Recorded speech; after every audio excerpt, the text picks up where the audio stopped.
오늘은 사사기에 대해서 공부해 보도록 하겠습니다. 자, 사사기의 전체적인 흐름과 구조를 공부할 건데요. 일단 사사기 하는 이름부터가 좀 이상하죠. 사사가 뭘까요? 사사. 사사는 한자로 선비사자의 스승사자거든요. 이렇게. 더 모르겠죠. 이게 뭘까요? 다른 번역에는 이제 판관기라고 번역하기도 했어요. 판관기. 왜냐하면 사사가 이제 판관이다. 그러니까 재판장을 말하는 것이죠.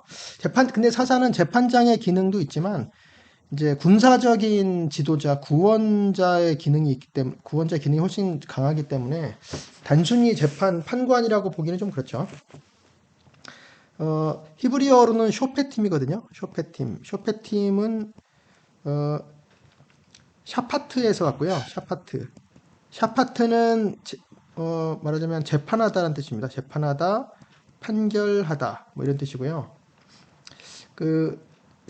정의를 구현하다, 뭐 이런 뜻도 되고, 왜냐면 미시파트라는 말이, 이거의 명사형인 미시파트라는 말이 이제 정의이기 때문에 그렇거든요. 정의 재판, 소송, 판결, 심판, 이런 이해가 다 됩니다. 그래서 샤파트는 심판하다 이런 뜻인 거죠. 심판하다, 정의를 구현하다. 단순히 재판하다라는 뜻이 아니고 어떤 정의를 구현하는 심판을 하다, 정의의 심판을 하다, 뭐 이런 것이죠.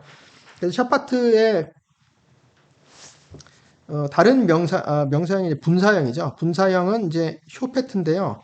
쇼페트는 뭐뭐 하는 사람이거든요. 뭐뭐 하는 사람, 뭐뭐 하는 혹은 뭐뭐 하는 사람. 그러니까 심판하는 사람입니다. 심판자, 심판하는 사람, 정의의 심판을 하는 사람. 이 쇼페트는 복수형이에요. 그래서 심판자들, 심판하는 자들, 심판하는 사람들, 뭐 이렇게 할 수가 있겠습니다. 재판을 하기도 하지만 결국에는 이제 군사적인 구원자. 여러 사사들이 나오는데요. 사사들은 총 12명이 나오거든요. 근데 사람 사사들은 다 뭔가 결함이 조금씩 있습니다. 그래서 결국에 이 결국에 진정한 심판자는 하나님이다라는 게 이제 숨겨져 있어요. 이 글 속에. 그래서 12명의 사람 사사 중에서 6명을 대사사라고 하고요. 대사사. 그리고 6명은 소사사겠죠. 소사사.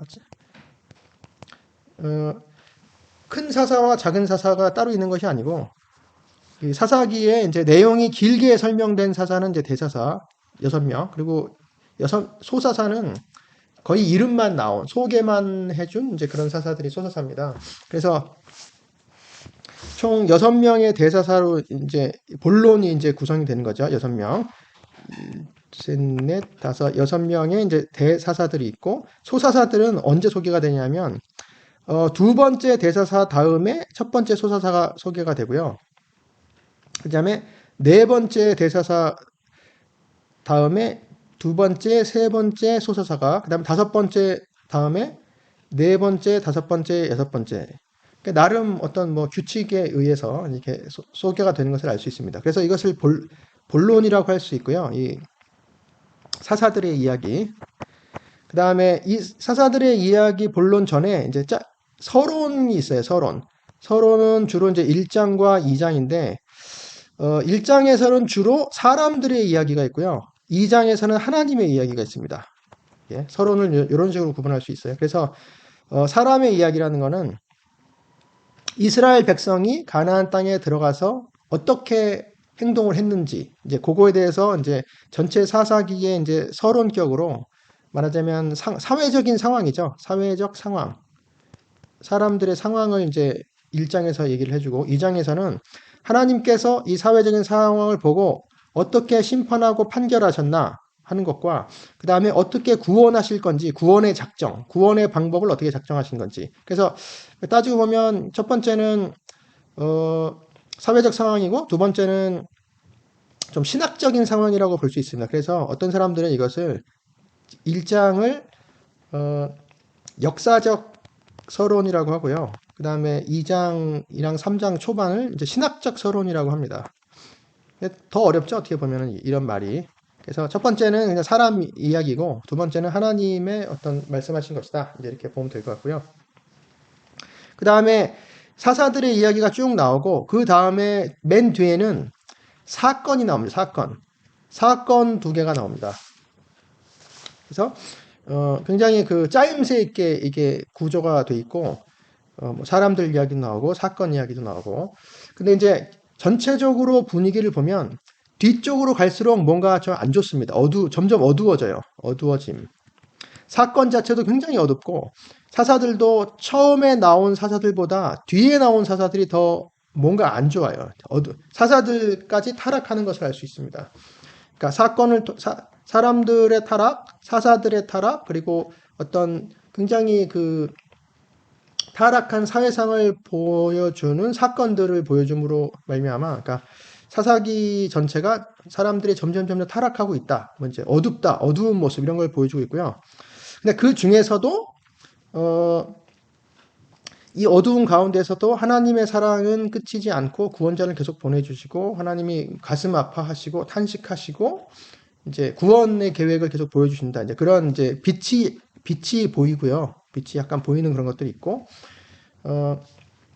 요 사건 두 개에도 첫 번째 사건은 말하자면 좀 종교적인 타락이고요. 종교 타락이고, 두 번째 사건은 사회적인 타락을 말합니다. 사회적인 타락. 물론 다 섞여 있어요.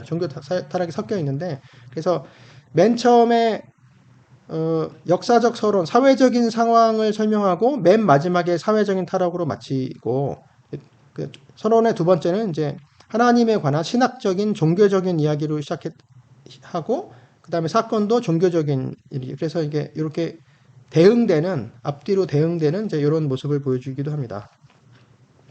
사사기 앞에 이야기는 이제 여호수아죠. 여호수아 다음에 이제 사사기고, 그 사사기 다음에는 이제 사무엘이 나오는 거죠. 사무엘 상하. 그래서 사사기는 가나안 땅에 들어가서 여호와의 인도로 가나안 땅에 들어간 이후에 이스라엘 백성들이 어떻게 했는지, 이제 그리고 하나님께서는 어떻게 반응하셨는지, 이제 그런 이야기와 그 다음에 암담한 상황에서 그 다음에 이제 사무엘에서 이제 왕정으로 가면서 다윗이 나오고 이제 그런 이야기들이 계속됩니다. 사사기는 굉장히 어두운 이야기, 분위기가 어두운데 요것과 비교해서 사사기 바로 다음에 나오는 짧은 책인 룻기는 사사기와 비교해서 밝은 책입니다. 룻기는 어두운 데서 시작해서 그것에서 어떤 빛이 있어요. 어두움 가운데 빛, 이제 밝은 빛이 이제 룻기고, 사사기는 좀 밝은 데서 시작해서 점점 어두워지는, 이제 그 중에 근데 하나님의 구원의 손길이 있는 이제 그런 이야기가 되어 있습니다. 그 서론을 이 정도로 하고 그 다음에 사사기 본문으로 보면서 한번 한번 얘기를 한번 해보도록 하겠습니다. 공부를. 자, 사사기 1장에 보면 처음에 여호수아가 죽은 후에로 시작이 되는데요. 여호수아가 뭘 하고 죽었을까요? 맨 마지막에 물론 가나안 땅으로 이제 입성을 하게 했는데 가나안 땅에선 정복 전쟁을 했죠. 근데 여호수아가 사실 마지막에 한 일이 여호수아 24장이 마지막이거든요. 여기서 말하면 여호수아가 세겜에서 백성과 더불어 언약을 맺었다. 그러니까 이제 여기서 언약 갱신을 한 거죠. 언약 갱신. 세겜 언약이라고 합니다. 그래서 여호와만 이방신을 섬기지 말고 여호와만 섬겨라. 이렇게 했더니 백성들이 우리가 여호와만 섬기겠다. 이런 식으로 언약 갱신을 한 거죠. 그 다음 근데 이제 여호수아가 죽었어요. 여호수아가 죽은 다음에 이스라엘 자손이 여호와께 여쭈어 이르되 우리 가운데 누가 먼저 올라가서 가나안 족속과 싸우리까? 왜냐하면 가나안 땅을 다 차지하지 못했기 때문에 이제 누가 먼저 이제 올라가서 싸울 것이냐? 이제 이거를 여호와께 여쭈어 이르되, 이제 이게 아주 좋은 태도예요. 하나님께 물어보는 게 굉장히 좋은 태도죠. 일단 여호와께서 이르시되 유다가 올라갈지, 그러니까 이제 뭐 1번으로 하나님께서 지정해 주시고 그다음에 내가 이 땅을 그의 손에 넘겨 주었노라 이렇게 약속을 하십니다. 자, 유다의 이야기 중에 이제 갈렙은 유다 족속에 속한 사람이고 지도자죠. 유다 족속의 지도자. 근데 원래 이방인 출신 이제 그나스의 아들이라고 되어 있거든요. 그나스의 아들. 그래서 이 갈렙은 이제 믿음의 사람이죠. 여호수아와 갈렙이 이제 모세 시대에 아주 유일한 이제 그 믿음을 지킨 사람들. 그 믿음의 지도자인 갈렙이 기럇세벨을 이제 이 도시를 쳐서 그것을 점령하는 자에게는 내 딸 갈렙의 딸 악사를 아내로 주리라 이렇게 이야기를 합니다.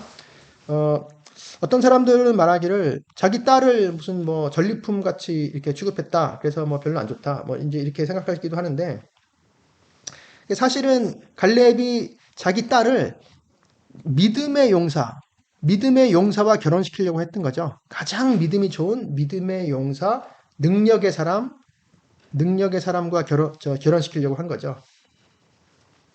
뭐 그렇게 일단 그렇게 보면 좋은 것이죠. 그랬더니 갈렙의 아우 그나스의 아들, 이제 그나스는 이제 족속으로 생각이 되고요. 온니엘이 그것을 점령했다. 그래서 온니엘 성공했고, 그러니까 결국 온니엘이 믿음의 용사였던 거고, 그래서 악사가 그랑 결혼을 하게 됩니다. 이 결혼의 모티브가 굉장히 사사기에서 중요한데요. 특히 요 첫 번째 결혼 이야기는 굉장히 중요합니다. 왜냐하면 기준이 되는 결혼이고, 모범적인 결혼입니다. 모범적 신앙의 결혼이 됩니다. 악사가 출가할 때, 결혼할 때, 그에게 청하여 자기 아버지에게 밭을 구하자 하고 나귀에서 내림에 갈렙이 묻되 아버지한테 먼저 구하는 거죠. 무엇을 원하느냐? 그랬더니 내게 복을 주소서 나를 축복하소서 아버지께서 나를 남방으로 보내시니 남방은 이제 건조한 지역이에요. 그래서 샘물도 내게 주소서 우물이죠. 우물. 갈렙이 윗샘과 아랫샘을 그에게 주었더라. 윗샘들 복수로 되어 있거든요. 윗샘들과 아랫샘을 그에게 주었더라. 그러니까 결국 축복을 받았어요. 신앙의 결혼이고 축복받은 그런 결혼입니다. 자, 하나님께 순종한 믿음의 용사들의 결혼이었고요. 그 다음에 여호와께서 유다와 함께 계셨다. 이것도 좋죠. 그가 산지 주민을 쫓아냈다. 근데 이제 어떤 한계가 나옵니다. 어떤 한계 단점 같은 것들이 나오는데요. 골짜기의 주민들은 철병거가 있으므로 그들을 쫓아내지 못했다. 그 철병거는 당시는 이제 철기 시대가 아니잖아요. 청동기 시대인데 이때 이제 철기가 상당히 그 선진 사회에서는 이제 철기가 보급되기 시작했어요. 그래서 철기는 전략적인 산업이고 전략 무기를 만들 수 있는 그런 최첨단 산업인 거죠. 최첨단 산업. 강철을 만드는 지금 같은 강철은 아니겠지만 그래서 그 철병거라고 하는 거는 전략 무기이기 때문에 굉장히 그 상대하기가 어려운 그런 이제 존재들이 되는 것이죠. 근데 여하튼 이 철병거 때문에 그들을 쫓아내지 못했다. 왜냐하면 하나님은 어차피 기적을 만드시는 분인데 여하튼 철병거 때문에 이제 쫓아내지 못해서 유다 족속도 하나님과 함께 계셨지만 한계와 단점이 이제 보이기 시작하는 것입니다. 이제 베냐민 자손은 예루살렘에 거주하는 여부수 족속을 쫓아내지 못했다. 이제 이것 역시 마찬가지로 한계죠. 근데 그래서 여부수 족속이 베냐민 자손과 함께 오늘까지 예루살렘에 거주하니라 해서 하는 말이 이제 오늘까지가 이제 중요합니다. 왜냐하면 오늘까지라고 하는 게 사사기의 기록 시대 이제 언제 기록되었는지 이제 나오지 않았기 때문에 이런 걸 보고 이제 우리가 추정을 하는 것인데 예루살렘의 여부수 족속 이방 족속이 거주하는 시대를 오늘이라고 한 걸 보면 요 예루살렘은 다윗이 나중에 점령했거든요. 다윗이 점령하고 그 이방인들을 다 쫓아냈어요. 그러니까 다윗이 예루살렘을 최소한 점령하기 전에 사사기가 기록됐다. 이렇게 볼 수 있는 거죠. 이제 오늘이라고 하는 말을 보고 이제 다음에 뒤에도 나오는데요. 이제 그걸 보고 사사기 기록 연대를 한번 생각해 봅시다. 그 다음에 이제 요셉 가문. 자, 요셉 가문은 에브라임과 므낫세죠. 에브라임과 므낫세는 이제 유다 지파와 함께 이제 양대 세력입니다. 큰 유다는 남방의 지도적인 세력이고 지도적 지파이고 에브라임과 므낫세는 북방의 지도적 지파가 되겠습니다. 그 요셉 가문도 베델을 치러 올라갔는데 여호와께서 그와 함께 하시니라. 그러니까 이거 요셉 가문도 출발이 좋았죠. 요셉 가문이 베델을 정탐하게 하였다. 정탐하는 것 자체도 뭐 나쁘지 않습니다. 여리고도 정탐했고요. 그 성읍의 본 이름을 루스다. 정탐꾼들이 그 성읍에서 한 사람이 나오는 것을 보고 그에게 이르되 청하노니 이 성읍의 입구를 우리에게 보이라. 그리하면 우리가 내게 선대하리라. 이렇게 말을 했어요. 제안을 한 거죠. 이 성읍의 입구라는 것은 무엇이냐면 입구는 들어가는 곳을 말합니다. 이게 뭐 당연한 소리 같은데 일단 성문이 있고 성문과 성입구라는 단어는 따로 있거든요. 근데 이건 들어가는 곳이라는 뜻이에요. 그래서 아마 이 입구는 비밀 통로를 말하는 것 같습니다. 비밀 통로. 당연히 지금 이제 이스라엘 백성들, 그러니까 요셉 가문이 이 베델과 대치를 하고 전쟁을 하려고 하는데 이제 문은 다 요새화 돼 있겠죠. 입구는. 근데 비밀 통로가 있었던 것 같습니다. 그래서 이것을 가르쳐 달라고 지금 물어보는 것이죠. 그러하면 우리가 내게 선대하리라. 선대하리라는 것은 인자를 행할 것이다 이런 뜻이에요. 여기서 인자는 헤세드를 말하거든요. 헤세드. 그러니까 이것은 이제 약속을 반드시 지키는 사랑, 뭐 그런 이제 선하게 행하는데 약속을 지키는 그런 걸 말하는 것이죠. 그래서 그 사람이 성읍의 입구, 아마도 비밀 통로를 가리켰습니다. 이에 그들이 그 칼날로 성읍을 쳤으되 오직 그 사람과 그의 가족은 놓아 보냈다. 근데 그 사람이 좀 약간 엉뚱한 일이 생겨요. 헷 사람들의 땅에 가서, 그러니까 이방 사람들이죠. 이방 사람들의 땅에 가서 성읍을 건축하고 그것의 이름을 다시 루스라고 했다. 원래 이름이 루스였잖아요. 그래서 이 사람이 거기서 새로운 성읍을 루스로 건축했다고 하는 것은 그 루스의 미련을 가진 그런 사람이라고 볼 수 있고요. 또 한 가지는 이 사람이 하나님의 백성이 되지 않았잖아요. 이방 지역에 간 거니까.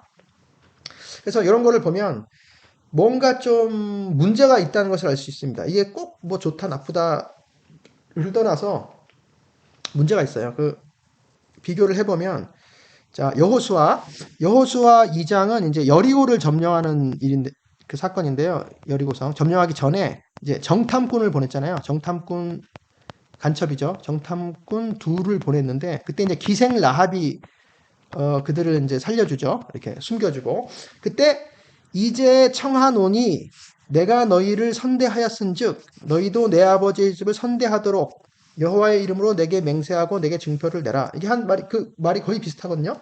자 이제 청하노니 내가 너희를 선대하였은즉 이것도 이제 헤세드를 행한다. 인자를 행했다. 헤세드. 근데 이 말은 이스라엘 사람이 말한 게 아니고 기생 라합이 했던 말인 것이죠. 다르죠. 오늘 본문 사사기에서는 그 이스라엘 요셉 가문이 제안하면서 한 말인데 이것은 이제 기생 라합이 정탐꾼들에게 이제 한 말이고 그 다음에 그랬더니 이제 그렇게 약속을 했죠. 여호와께서 우리에게 이 땅을 주실 때에는 인자와 진실로 너를 대우하리라 이렇게 했는데 문제는 이 다음에 기생 라합은 다른 이방 지역으로 도망간 게 아니고 하나님의 백성이 됐어요. 결혼하고 이스라엘 사람과 결혼하고 하나님의 백성이 됐잖아요. 그래서 요거를 비교를 해보면 이 좀 약간 뭔가 좀 문제가 있죠. 뭔가 좀 어두운 면들이 생기는 걸 알 수 있어요. 그리고 이스라엘이 강성한 후에 가나안 족속에게 노역을 시켰고 다 쫓아내지 아니하였더라. 이제 요게 또 문제가 계속 발생합니다. 처음부터 노역을 시켰다고 하는 것은 뭐 그냥 뭐 강제 노동을 시켰다는 건데 요게 뭐 비인간적이다 뭐 그렇게 뭐 말할 수도 있겠지만 그것보다도 일단은 하나님의 말씀에 불순종했다는 게 일단 문제거든요. 다 쫓아내지 아니하였다. 왜냐하면 하나님께서 이 가나안을 점령하라고 하신 거는 가나안 이스라엘 이스라엘 백성들에게 땅을 주고자 약속을 지키고자 하시는 것도 있지만 가나안 백성의 죄악을 심판하고자 하는 그런 목적도 동시에 있으셨는데 가나안 심판을 제대로 완수하지 못한 거죠. 불순종. 첫 번째고, 그 다음에 하나님께서는 그 이스라엘 백성들에게 가나안 족속들과 이제 언약을 맺지 말라고 했거든요. 언약 금지인데 왜 언약이 금지됐냐면, 그러니까 어떤 뭐 이스라엘 백성이 이제 가나안 사람들과 언약을 맺으려면 맹세를 하는데 각자 자기들의 신들의 이름으로 맹세를 하는 거예요. 하나님의 이름으로 여호와 하나님의 이름으로 여기는 뭐 바알의 이름 뭐 어떤 자기네 모시는 신의 이름으로 섬기는 신의 이름으로 맹세를 하기 때문에 이것은 이제 유일하신 하나님을 부인하는 그런 꼴이 되는 거거든요. 다른 신을 인정하는 그런 것들이 되기 때문에 그래서 여기서 가나안 족속에게 노역을 시켰다고 하는 것은 이제 가나안 족속의 어떤 성과 이제 뭐 어떤 족속과 주종 관계를 맺는다는 거예요. 일종의 주종 관계, 어떤 조공 조약을 맺는다는 거거든요. 그러니까 조약을 맺게 되면 이제 이 다른 신들의 이름을 인정하게 되는 그런 셈이 되는 것이죠. 그러니까 이렇게 하지 말라는 거였는데 이제 여튼 이들을 다 쫓아낼 힘이 없어서 처음에는 그랬다 치더라도 이스라엘이 강성한 다음에도 쫓아내지 않았어요. 왜냐하면 그게 더 유리하니까. 이제 조공을 받고 강제 노동을 시키는 것이 자기들한테도 유익하니까 하나님 이익을 위해서 하나님의 말씀에 불순종했던 거죠. 그랬더니 이제 2장은 이제 하나님의 이야기죠. 여호와의 사자가 나타났습니다. 여호와의 사자. 그래서 내가 너희를 애굽에서 올라오게 하였다. 그리고 조상들에게 맹세한 땅으로 들어가게 하였다. 약속을 지켰다. 이런 말씀이죠. 그리고 내가 너희와 함께한 언약을 영원히 어기지 아니할 것이다. 이렇게 약속을 다 지키셨고 앞으로도 여기지 아니하실 것인데 너희는 이 땅의 주민과 언약을 맺지 말고 그들의 제단들을 헐라고 했는데 너희는 내 목소리를 듣지 아니하였다. 불순종했다는 것이죠. 그래서 고발한 것입니다. 하나님께서 고발하시고요. 그래서 그러므로 내가 또 말하기를 내가 그들을 너희 쫓아내지 아니할 것이다. 이렇게 심판을 선언하시는 거고요. 심판 징계를 선언하시고 그들이 너희 옆구리에 가시가 될 것이며 뭐 사실 가시란 말은 없습니다. 너희의 옆구리들에 있을 것이고 그들의 신들이 너에게 올무가 되리라. 너에게 올가미가 되고 덫이 되리라. 이제 이렇게 하신 거죠. 심판과 징계 방법을 설명하신 거죠. 그들이 여호와를 버리고 바알과 아스타르를 섬겼다. 섬겼다는 말도 이제 중요하고요. 이방 신들을 섬겼어요. 바알은 남자 신이고 아스타르는 여자 신이고 여호와께서 이스라엘에게 진노하사 노력하는 자의 손에 넘겨주셨다.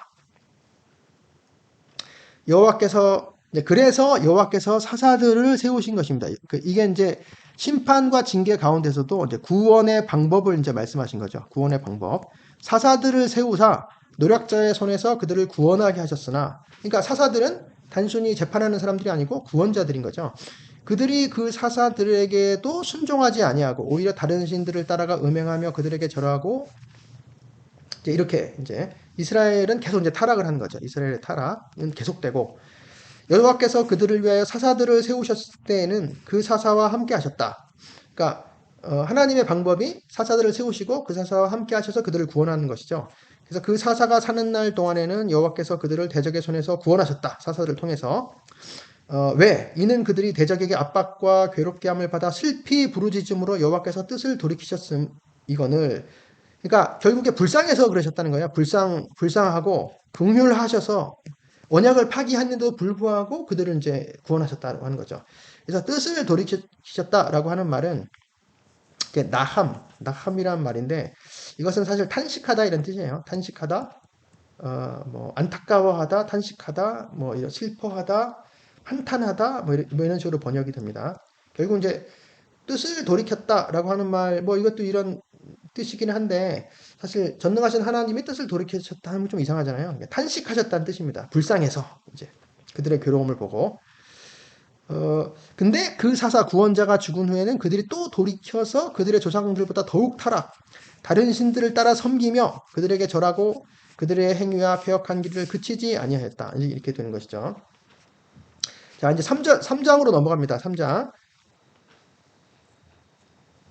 또 문제는 그들이 이제 이방인들과 혼인하는 거예요. 그들의 딸들을 맞아 아내로 삼으며 자기 딸들을 그들의 아들에게 주고 또 그들의 신들을 섬겼더라. 이렇게 돼요. 이게 이제 문제가 뭐냐면 이방 결혼의 문제는 뭐냐면 예를 들어서 기생 라합이나 룻 같은 사람은 무슨 모압 여인이었잖아요.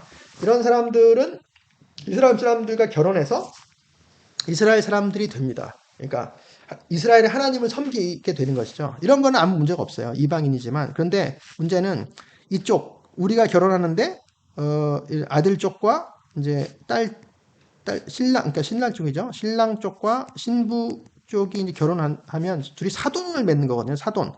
사돈 관계가 되면 이쪽이 믿는 신과 저쪽이 믿는 신을 서로 존중하게 되는 거예요. 그러면 이스라엘 입장에서는 여호와 하나님만 섬기는데 이쪽의 신부 쪽, 사돈 쪽의 신을 인정하게 되는 것이죠. 이게 문제인 것이죠. 이게 조약이랑 비슷하죠. 결혼이나 조약이나 마찬가지입니다. 그래서 이 신부가 이제 결혼해서 들어오면서 자기 신을 갖고 들어와서 이제 신을 섬기게 되는 것이죠. 그러다 보면 자기 아들도, 이 자녀들도 그 이방 신을 섬기게 되는 거예요. 그래서 이 이방 결혼이 자체가 이제 종교의 타락을 유도하고, 그래서 이제 사회적인 타락도 이제 유도가 되는 것이죠. 예, 이방 결혼에 이런 문제가 있습니다. 그래서 이스라엘 자손들이 여호와의 목전에 악을 행하고 자기들의 하나님 여호와를 잊어버리고 바알들과 아세라들을 섬긴지라. 이제 섬긴다는 말, 여호와께서 이스라엘에게 진노하사, 이제 3장 8절부터 이제 구체적인 이야기가 나옵니다. 구체적 이야기 1, 이제 사사들의 이야기죠. 사사들. 첫 번째 사사 이야기가 나옵니다. 여호와께서 이스라엘에게 진노하사 그들을 메소포타미아 왕 구산 리사다임의 손에 팔았다. 그랬더니 이스라엘 자손이 구산 리사다임을 8년 동안 섬겼다. 자, 섬겼다. 이스라엘 자손이 여호와 하나님만을 섬겨야 되는데, 그 하나님을 섬기지 않고 다른 이방신을 섬기면 이제 이런 악당들을 섬기게 됩니다. 이제 이렇게 심판하고 징계하시는 거죠. 구산 리사다임은, 구산은, 쿠샤는 자기 이름인 것 같고, 리샤다임은 별명일 것 같습니다. 왜냐하면, 히브리어 라샤가 악한 이런 뜻이거든요. 악한 자. 리샤타임은 두 배로 악한, 더블 배트맨, 두 배로 악한, 두 겹으로 악한 자, 이런 뜻이에요. 별명이겠죠? 아주 나쁜 놈인 것이죠. 그래서 이스라엘 자손이 여호와께 부르짖음에 여호와께서 이스라엘 자손을 위해 한 구원자를 세워 그들을 구원하게 하셨다. 이렇게 돼요. 이게 이제 패턴이죠. 사사기의 패턴. 먼저 타락하면 심판하시고, 타락하면 어떤 심판으로 압제가 되고, 그러면 이제 부르짖고, 그러면 하나님께서 사사를 통해서 이제 구원하시고, 이제 근데 또 타락하고, 뭐 이렇게 계속 반복되는 것이죠. 이게 사사기의 패턴입니다. 첫 번째 대사사가 등장합니다. 그는 곧 갈렙의 아우 그나스의 아들 온니엘이다. 아까도 나왔던 갈렙의 딸 악사와 결혼했던 첫 번째 사사 온니엘. 그러니까 악사가 결혼을 잘한 거죠. 첫 번째 사사와 결혼하게 됐으니까. 여호와의 영이 그에게 임하셨다. 그가 이스라엘의 사사가 되어 나가서 싸울 때 이제 여호와께서 넘겨주셨다. 이기게 하셨다. 그래서 그 땅이 평온하게 되고 40년에 그나스의 아들 온니엘이 죽었다. 이게 이제 사사기의 사사의 패턴입니다. 네, 첫 번째 사사가 끝났고요.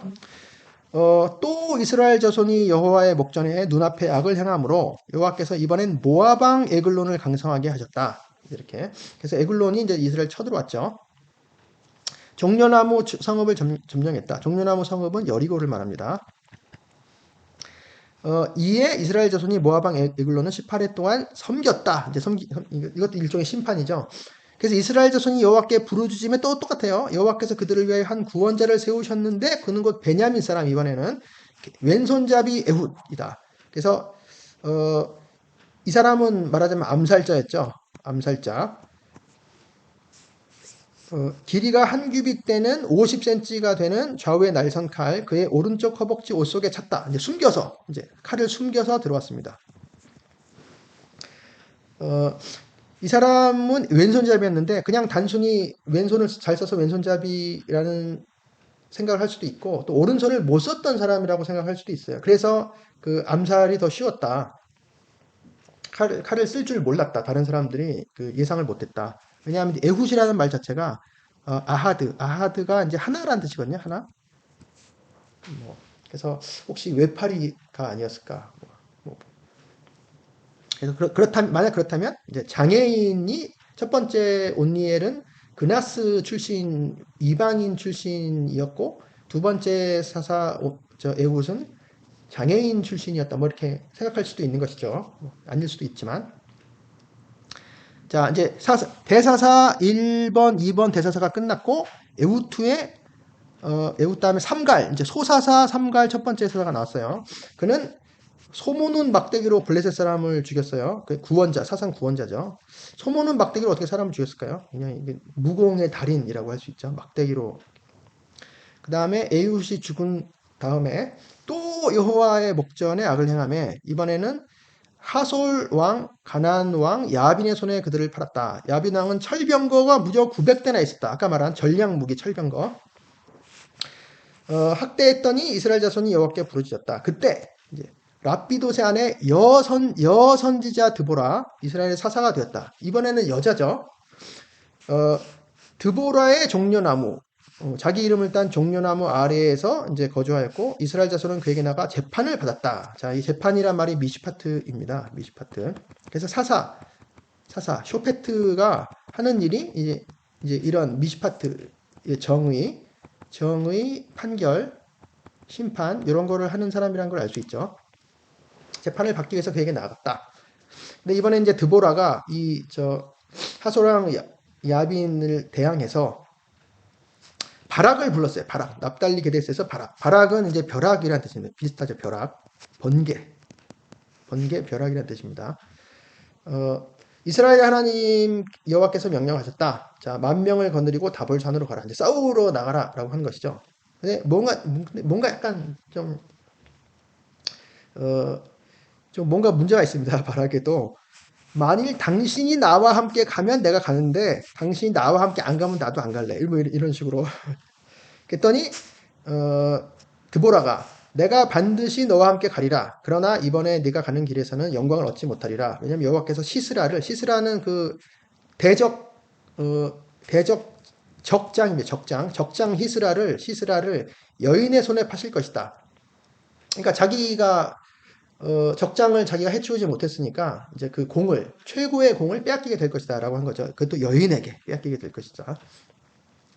시스라가 철병거 900대를 동원해서 그 다음에 기손강으로 왔다. 기손강. 자, 기손강은 이스라엘 평야에 있는 강인데 이 강은 건기에는 마릅니다. 건기에는 마르고 우기에는 이제 급류가 됩니다. 근데 이때는 건기였을 것입니다. 그러니까 이제 그 철병거를 이 마른 기손강으로 이제 모았겠죠. 근데 큰 참패를 하고 결국에 이스라엘 백성들이 대승을 하고 이 시스라는 병거를 버리고 이제 철병거를 버리고 이제 걸어서 도망을 갑니다. 이제 그거를 보면 이제 이 비가 많이 와서 이제 병거가 쓸모가 없어졌다. 이제 그런 이제 암시가 되는 거죠. 근데 그가 유목민 중에 하나인 겐사람은 모세 장인의 후손들이거든요. 이 겐사람 유목민 헤벨의 아내 야엘이 있는 그 장막으로 이제 그가 왔어요. 그래서 그 시스라가 와서 거기 잠을 자고 있는데 헤벨의 아내 야엘이 텐트 말뚝을 가지고 손에 방망이를 들고 와서 말뚝을 그의 관자놀이에 박음에 말뚝이 꿰뚫고 땅에 박히니 끔찍하죠. 그가 기절하여 죽으니라. 기절한 정도가 아니겠죠. 완전 죽었죠. 그래서 드보라의 예언처럼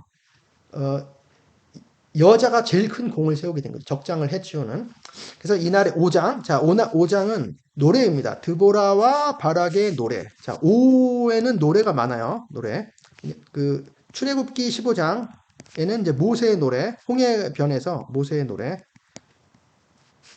물론 이제 모세 미리엄도 노래하죠. 나중에 미리엄의 노래, 미리엄의 노래. 그리고 계시록 15장에도 이제 하나님의 종 모세의 노래, 어린 양의 노래, 그 유리 바닷가, 불 섞인 유리 바닷가에서 부르는 노래들이 5회짜리 많습니다. 사사기 5장에도 노래.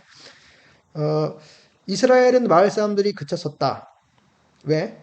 그 이방인들의 침입 때문에. 근데 나 드보라가 일어나 이스라엘의 어머니가 되기까지 그쳤다. 이스라엘의 어머니라고 자기를 소개하는 것이죠.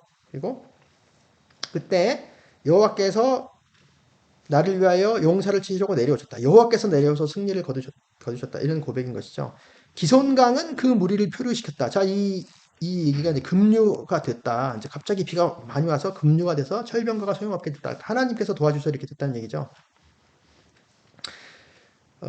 그래서 결국 그 땅이 40년 동안 평안하였더라. 이게 맺은 말이죠. 자, 이제 6장으로 넘어갑니다. 또 여호와의 목전에 악을 행하였으므로 여호와께서 7년간 그들을 미디안의 손에 넘겨줬다. 자, 미디안 되게 끔찍한 족속들입니다. 유목민이에요. 유목민. 이스라엘의 파종한 때면 그냥 씨를 뿌려서 농사하려고 씨를 뿌리면 미디안, 아말렉, 동방 사람들이 치러 올라왔어요. 다 유목민들이에요.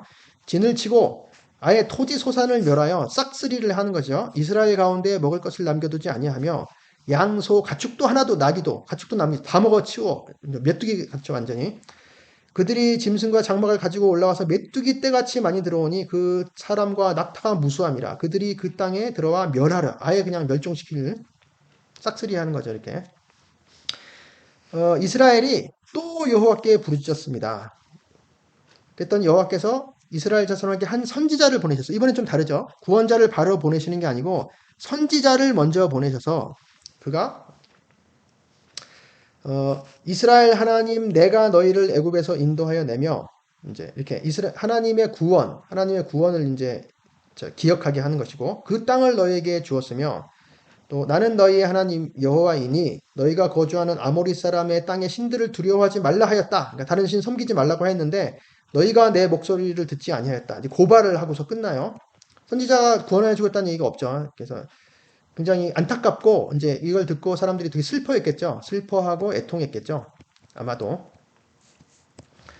그때 이제 기드온이 등장합니다. 기드온 사사기의 최고의 영웅이라고 볼 수도 있지만 그 캐릭터가 엄청 복잡한 특이한 사람이에요. 그 기드온 거의 삼손만큼 특이한 사람인 것 같습니다. 기드온이 미디안 사람에게 알리지 아니하려 하여 밀을 포도주 틀에서 타작했다. 근데 원래 밀 타작은 타작마당에서 하는 거거든요. 타작마당은 보통 이제 좀 고지, 높은 곳, 언덕 위에 있고, 이제 바람이 잘 부는 곳에 있고, 그래서 외부에서 보면 잘 보이겠죠?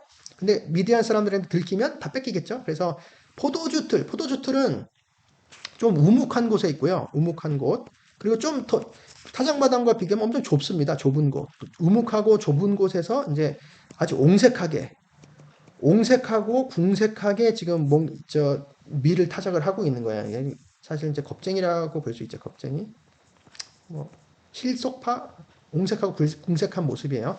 그때 여호와의 사자가 나타나십니다. 여호와의 사자가 기드온에게 나타나 큰 용사여 여호와께서 너와 함께 계시도다. 이런 미스테리한 말을 해요. 큰 용사여, 강한 용사여 이런 뜻입니다. 강한 용사, 강한 용사여 이렇게 이 옹색하고 궁색한 이렇게 웅크려가지고 밀타작하고 있는 이 좁은 곳에서 밀타작하는 기드온에게 강한 용사여 여호와께서 너와 함께 계시도다 이렇게 얘기를 해요. 좀 아이러니, 좀 블랙 유머죠. 기드온이 대답하되 오 나의 주여 이렇게 오 나의 주여 이렇게 하면서 여호와께서 우리와 함께 계시면 어찌하여 오히려 질문을 해요. 질문 어찌하여 왜 이 어찌하여 이 모든 일이 우리에게 일어났나이까? 그리고 또 우리 조상들이 일찍이 우리에게 이르기를 여호와께서 우리를 애굽에서 올라오게 하신 것이 아니한 그 모든 이적이 어디에 있나이까? 어디? 질문을 합니다. 두 번 질문. 그리고 결론적으로 이제 여호와께서 우리를 버리셨습니다. 미디안의 손에 우리를 넘겨주셨나이다. 이렇게 말하자면 좀 원망항의까지는 아니라고 해도 하여간 볼멘 소리죠. 볼멘 소리, 퉁명스러운 소리를 합니다. 퉁명스러운.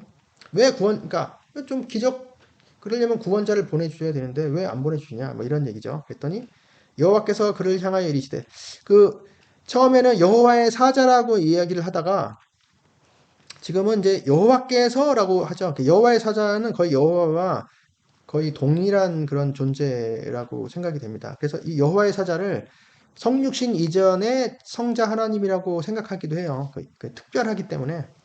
근데 여하튼 그 여호와와 동일시되는 그 여호와의 사자가 그를 향하여 이르시되 너는 가라. 네가 가라.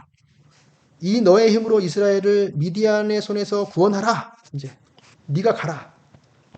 내가 너를 보낸 것이 아니냐? 요 말이 내가 너를 보내지 않았느냐 이 뜻이거든요. 그러니까 그 기드온의 볼멘 소리에 대한 그 하나님의 대답이 내가 너를 보냈다. 이제 이렇게 얘기하는 것이죠.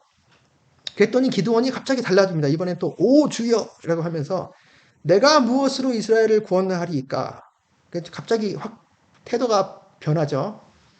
자기 보고 구원하라고 했더니 갑자기 이제 말이 달라집니다. 보소서 나의 집은 므낫세 중에 극히 약하고 나는 내 아버지 집에서 가장 작은 자이니다. 그랬더니 여호와께서 그에게 이르시되 내가 반드시 너와 함께 하겠다. 이게 너는 아무것도 아니지만 내가 너와 함께 하면 다 할 수 있다. 그러니까 내가 반드시라고 번역된 것은 왜냐하면 이렇게 할 수도 있거든요. 왜냐하면 내가 너와 함께 하기 때문이다. 이렇게 내가 너와 함께 하기 때문이다. 그래서 내가 미디안 사람 치기를 한 사람을 치듯하리라.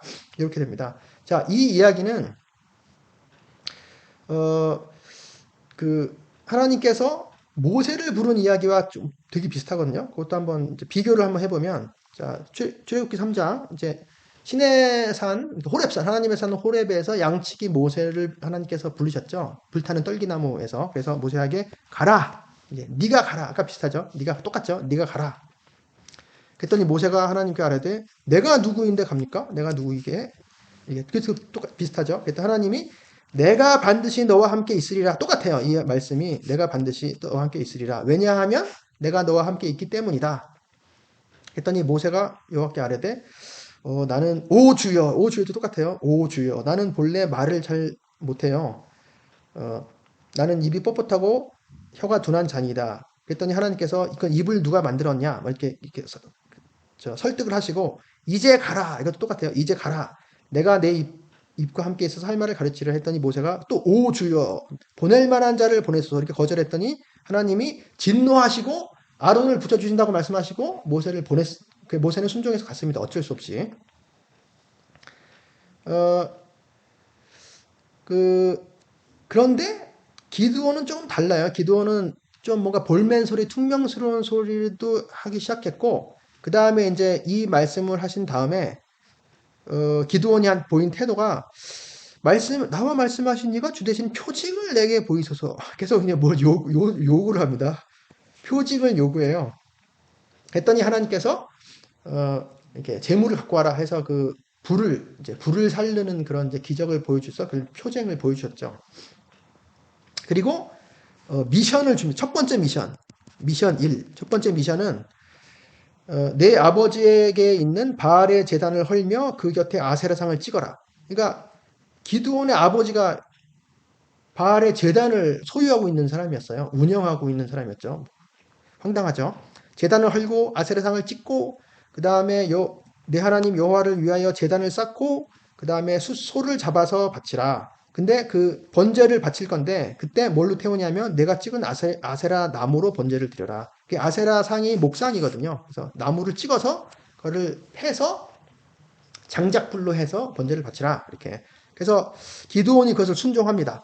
순종은 했지만 뭔가 좀 약간 저런 게 그의 아버지의 가문과 그 성읍 사람들을 두려워함으로 이 일을 나아지지 못하고 밤에 살짝 행했습니다. 그 기도는 뭐 강한 용사요, 뭐 이렇게 큰 용사요 한 거랑 좀 이렇게 잘 어울리지 않죠. 처음에도 포도주 틀에서 이제 밀타작하고 그 다음에 이런 밤에 순종하고 그래서 근데 여하튼 해결이 됐습니다. 이 문제가 해결이 되고 아버지가 동네 사람들을 다 설득하고 말리고 협박하고 해서 이제 이 기도원이 이제 나아가게 됩니다. 이제 앞길로 여호와의 영이 기도원에게 임하셨다. 그래서 이제 사람들을 모집했는데요. 그때 기도원이 또 표징을 요구합니다. 표징 요구. 그게 표징을 많이 요구하죠. 기도원은. 보소서, 내가 양털 한 뭉치 사장마당에 두리니 이슬이 양털에만 있고 주변 땅을 마르면 이제 이렇게 표징. 말하자면 타작마당이 있는데 타작마당 속에 양털을 놓을 테니 여기만 젖게 여기만 물이 있고 여기는 마르게 이렇게 해달라 하는 것이죠. 그래서 하나님께서 해주셨습니다. 그랬더니 그 다음날 또 얘가 이번만 양털로 시험하게 하소서. 좀 캐릭터가 좀 특이하죠. 양털만 마르고 그 주변 땅에는 다 이슬이. 그러니까 이번에는 양털만 마르게. 그리고 여기는 물이 이렇게 했더니 또 그렇게 해주셨어요. 하나님께서. 그래서 이제 기드온이 나갔는데 사람들이 많이 모집됐는데 3만 명 이상이 모집이 됐어요. 근데 그때 여호와께서 기드온에게 이르시되 이제 기드온에게 요구하시는 것이 너를 따르는 백성이 너무 많다. 두려워 떠는 자는 떠나 돌아가라. 그랬더니 2만 2천이 떠나갔고 남은 자가 10,000명이었어요. 두 번째 요구. 물을 마시고 우리가 잘 아는 물을 마시는데 물에 입 대고 마신 사람은 돌아가고 이제 손으로 물을 이렇게 떠서 그 물을 핥아먹은 손의 물을 핥아먹은 300명으로 만 이제 남겨두게 된 거죠. 남은 백성은 각각 아직도 10,000명 남았는데 이제 99,700명은 각각 자기의 처소로 돌아가고 300명만 남았어요. 그래서 요거를 사람들이 이거 어떻게 보느냐? 처음에는 이제 두려운 사람은 가고 용감한 사람은 남았잖아요. 용감한 자 남고 두려운 자는 가고. 근데 요거는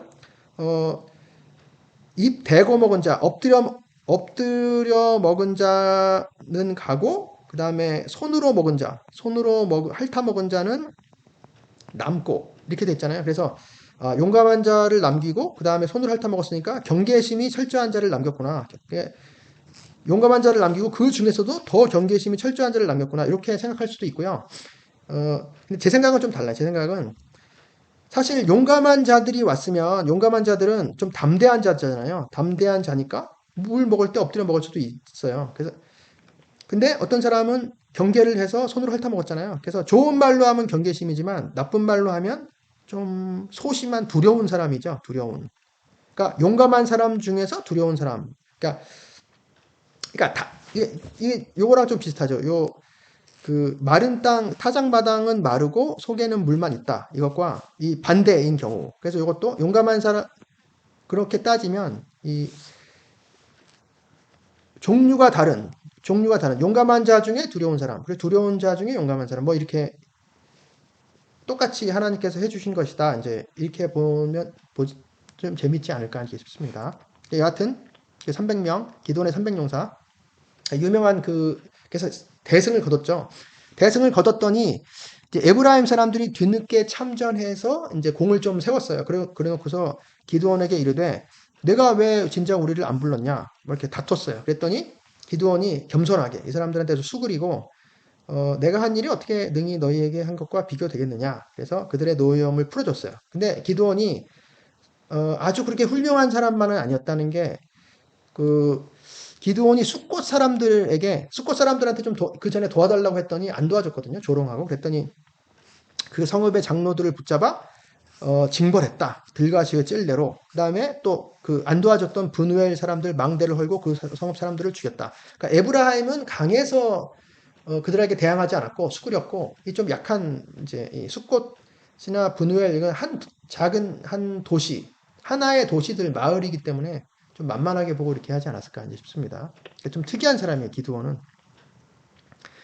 그렇게 모든 일이 다 해결된 다음에 대승을 거뒀죠. 그때 이스라엘 사람들이 기드온에게 이르되 당신이 우리를 미디안의 손에서 구원하셨으니 당신과 당신의 아들과 당신의 손자가 우리를 다스리소서. 그 왕되라는 얘기죠. 세습 왕이 되라 이렇게 한 건데 기드온이 내가 너희를 다스리지 않겠고 나의 아들도 다스리지 않겠다. 여호와께서 너희를 다스리리라. 그러니까 여호와가 왕이라는 얘기죠. 여호와가 왕. 굉장히 그 훌륭한 신앙 고백입니다. 이것은 요 자체로 이제 기드온은 아주 훌륭한 사람이 되는 것인데 역시 기드온은 특이한 사람입니다. 기드온이 또 그들에게 이르되 요청할 일이 있다. 긴장하게 되죠. 너희는 각각 탈취한 귀고리, 이 귀고리는 금 귀고리죠. 내게 줄지니라. 그들이 이스마엘 사람들이므로 미디안 사람들 속에 이스마엘이 껴 있는 거 수도 있고 섞여 있을 수도 있고 미디안 사람을 이스마엘 사람이라고 얘기하기도 하는 것 같습니다. 왜냐하면 요셉을 그때 어린 요셉을 노예로 사갔던 그 사람들이 미디안 상인이라고도 하고 이스마엘 상인들이라고도 했거든요. 옛날에도 금 귀걸이를 받았어요. 엄청난 금을 받아서 기드온이 그 금으로 에봇을 만들었어요. 그 에봇은 대제사장이 입는 이제 성막에서 자기 그 제사장의 직무를 수행할 때 입는 옷인데 앞치마 같기도 하고 그렇죠. 앞치마 같기도 하고 뭐 작업복 같기도 하고 뭐 그런 옷이죠. 에봇 조끼 같기도 하고 앞조끼 화려하게 만들었죠. 근데 그 금으로 에봇을 만들어서 왜 이런 걸 만들었는지 모르겠어요. 자기의 성읍 오브라에 두었더니 결국 온 이스라엘이 그것을 음란하게 위했다. 그러니까 그것과 더불어 음행했다. 여기서 음행했다고 하는 것은 뭐 실제로 음행했을 수도 있지만 그 앞에서 말하자면 우상을 섬겼다는 얘기죠. 우상 숭배를 했다는 거예요. 그 에봇을. 그것이 기드온과 그의 집에 올무가 되었다. 자, 올가미가 된 거죠. 덫이 되었어요. 아주 이상하죠. 하여튼 기드온은. 근데 여하튼 40년 동안 그 땅이 평온하였다. 이렇게 해서 이제 기드온이 마칩니다. 근데 문제는 또 문제가 있어요. 네 번째 대사사인 기드온은 플러스 원이 있는데 기드온의 아들 이제 아비멜렉의 이야기가 있어요. 아비멜렉이 부록처럼 따라옵니다. 4-1이죠. 4-1 아비멜렉. 이 아비멜렉은 사사라고 보기는 좀 어렵습니다. 이건 하나님께서 이제 인정하시는 게 아니기 때문에 반역자, 모반자인 거죠. 쿠데타의 주역. 기드온이 아내가 많으므로 이것도 좀 문제죠. 아내가 많다는 것도 그의 몸에서 나온 아들이 무려 70명. 그리고 세겜에 있는 그의 첩까지 있어요. 첩도 아들을 낳았으므로 첩의 아들이 뭐가 죄인이겠습니까마는 이 첩이라는 자체가 벌써 첩을 두었다는 자체가 아내가 많고 첩을 두었다는 자체가 벌써 하나님의 그 뜻에서 벗어나는 이제 어떤 죄인 거죠. 말하자면 그의 이름을 아비멜렉이라 하였더라. 이렇게. 그 아비멜렉의 이야기입니다. 기드온이 이미 죽음에 이스라엘 자손이 돌아서서 바알들을 따라가 음행하였으며 또 바알 브릿을 자기들의 신으로 삼았다. 바알 브릿은 브리트 언약이잖아요. 바알은 주라는 뜻이거든요. 그래서 바알 브릿은 언약의 주 이런 뜻입니다. 처음에 기드온 자체가 처음에 시작할 때 하나님의 미션이 바알 신전을 때려 부수라라고 한 것으로 시작을 했는데 기드온이 죽었더니 다시 돌아갔어요. 바알 숭배로 사람들이. 이스라엘 자손이 자기들을 건져내신 여호와, 자기들의 하나님을 기억하지 않고 이제 다른 신을 섬긴 거죠.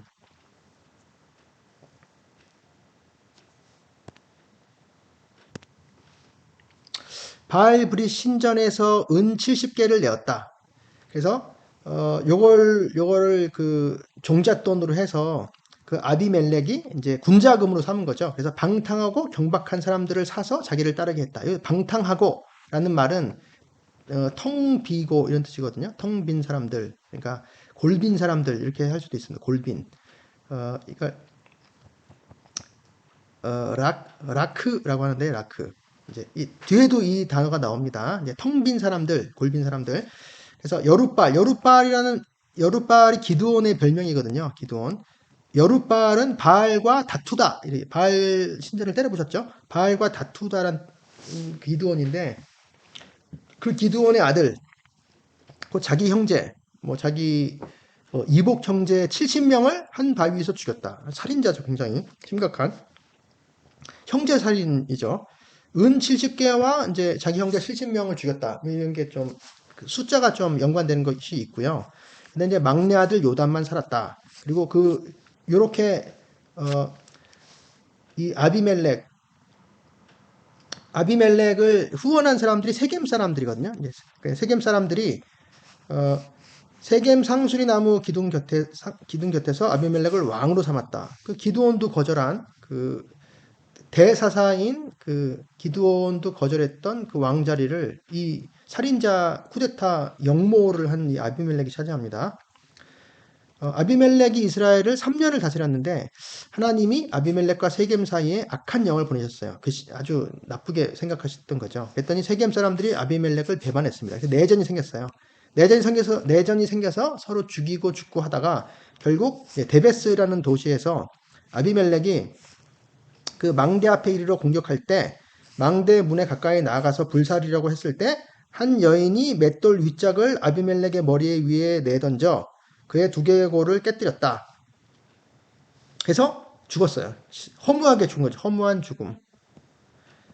그리고 이제 여자가 죽인 거잖아요. 결국에 여인한테 죽은 건 고대에서는 치욕입니다. 치욕스러운 죽음이죠. 아까 바락과 드보라의 전쟁 때도 그 적장인 시스라가 여인의 손에 죽었잖아요. 헤벨의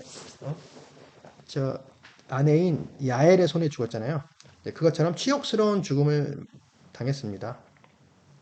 그래서 그러니까 네 번째 대사사 플러스 1 다시 1까지 했고요. 그 다음에 그 뒤에 이제 소사사 2명이 나오죠. 소사사 둘 이렇게 소개가 됩니다. 그래서 돌라가 이스라엘을 구원하니라. 그래서 사사가 구원자라는 걸 알 수 있죠. 그 후에 길르앗 사람 야일이 일어나서 22년 동안 이스라엘 사사가 되리라. 자, 잠깐 쉬었다가 하기로 하겠습니다. 자, 그 다음입니다. 이스라엘 자손이 다시 또 여호와의 목전에 악을 행하여 그래서 바알들과 아스타롯과 아람의 신들과 시돈의 신들과 모압의 신들과 암몬 자손의 신들과 블레셋 사람들의 신들을 섬기고 이게 섬기는 신들이 부쩍 많아졌죠. 처음에는 바알 아스타롯만 섬기다가 부쩍 많아졌습니다. 여호와를 버리고 그를 섬기지 아니하므로 여호와께서 이번에는 블레셋 사람들의 손과 암몬 자손의 손을 그들을 파셨습니다. 그래서 이제 주로 암몬 자손이에요. 18년 동안 억압하였다. 그리고 암몬 자손이 또 요단을 건너서 유다와 베냐민과 에브라임 족속과 싸웠다. 그러니까 또 이스라엘 자손이 여호와께 부르짖어 이르되 우리가 우리 하나님을 버리고 바알들을 섬김으로 주께 범죄하였나이다. 이제 죄의 고백을 한 거죠. 고백. 그랬더니 여호와께서 직접 말씀하십니다. 이번에 여호와께서 이스라엘 자손에게 이르시되 내가 암몬 사람과 아모리 사람과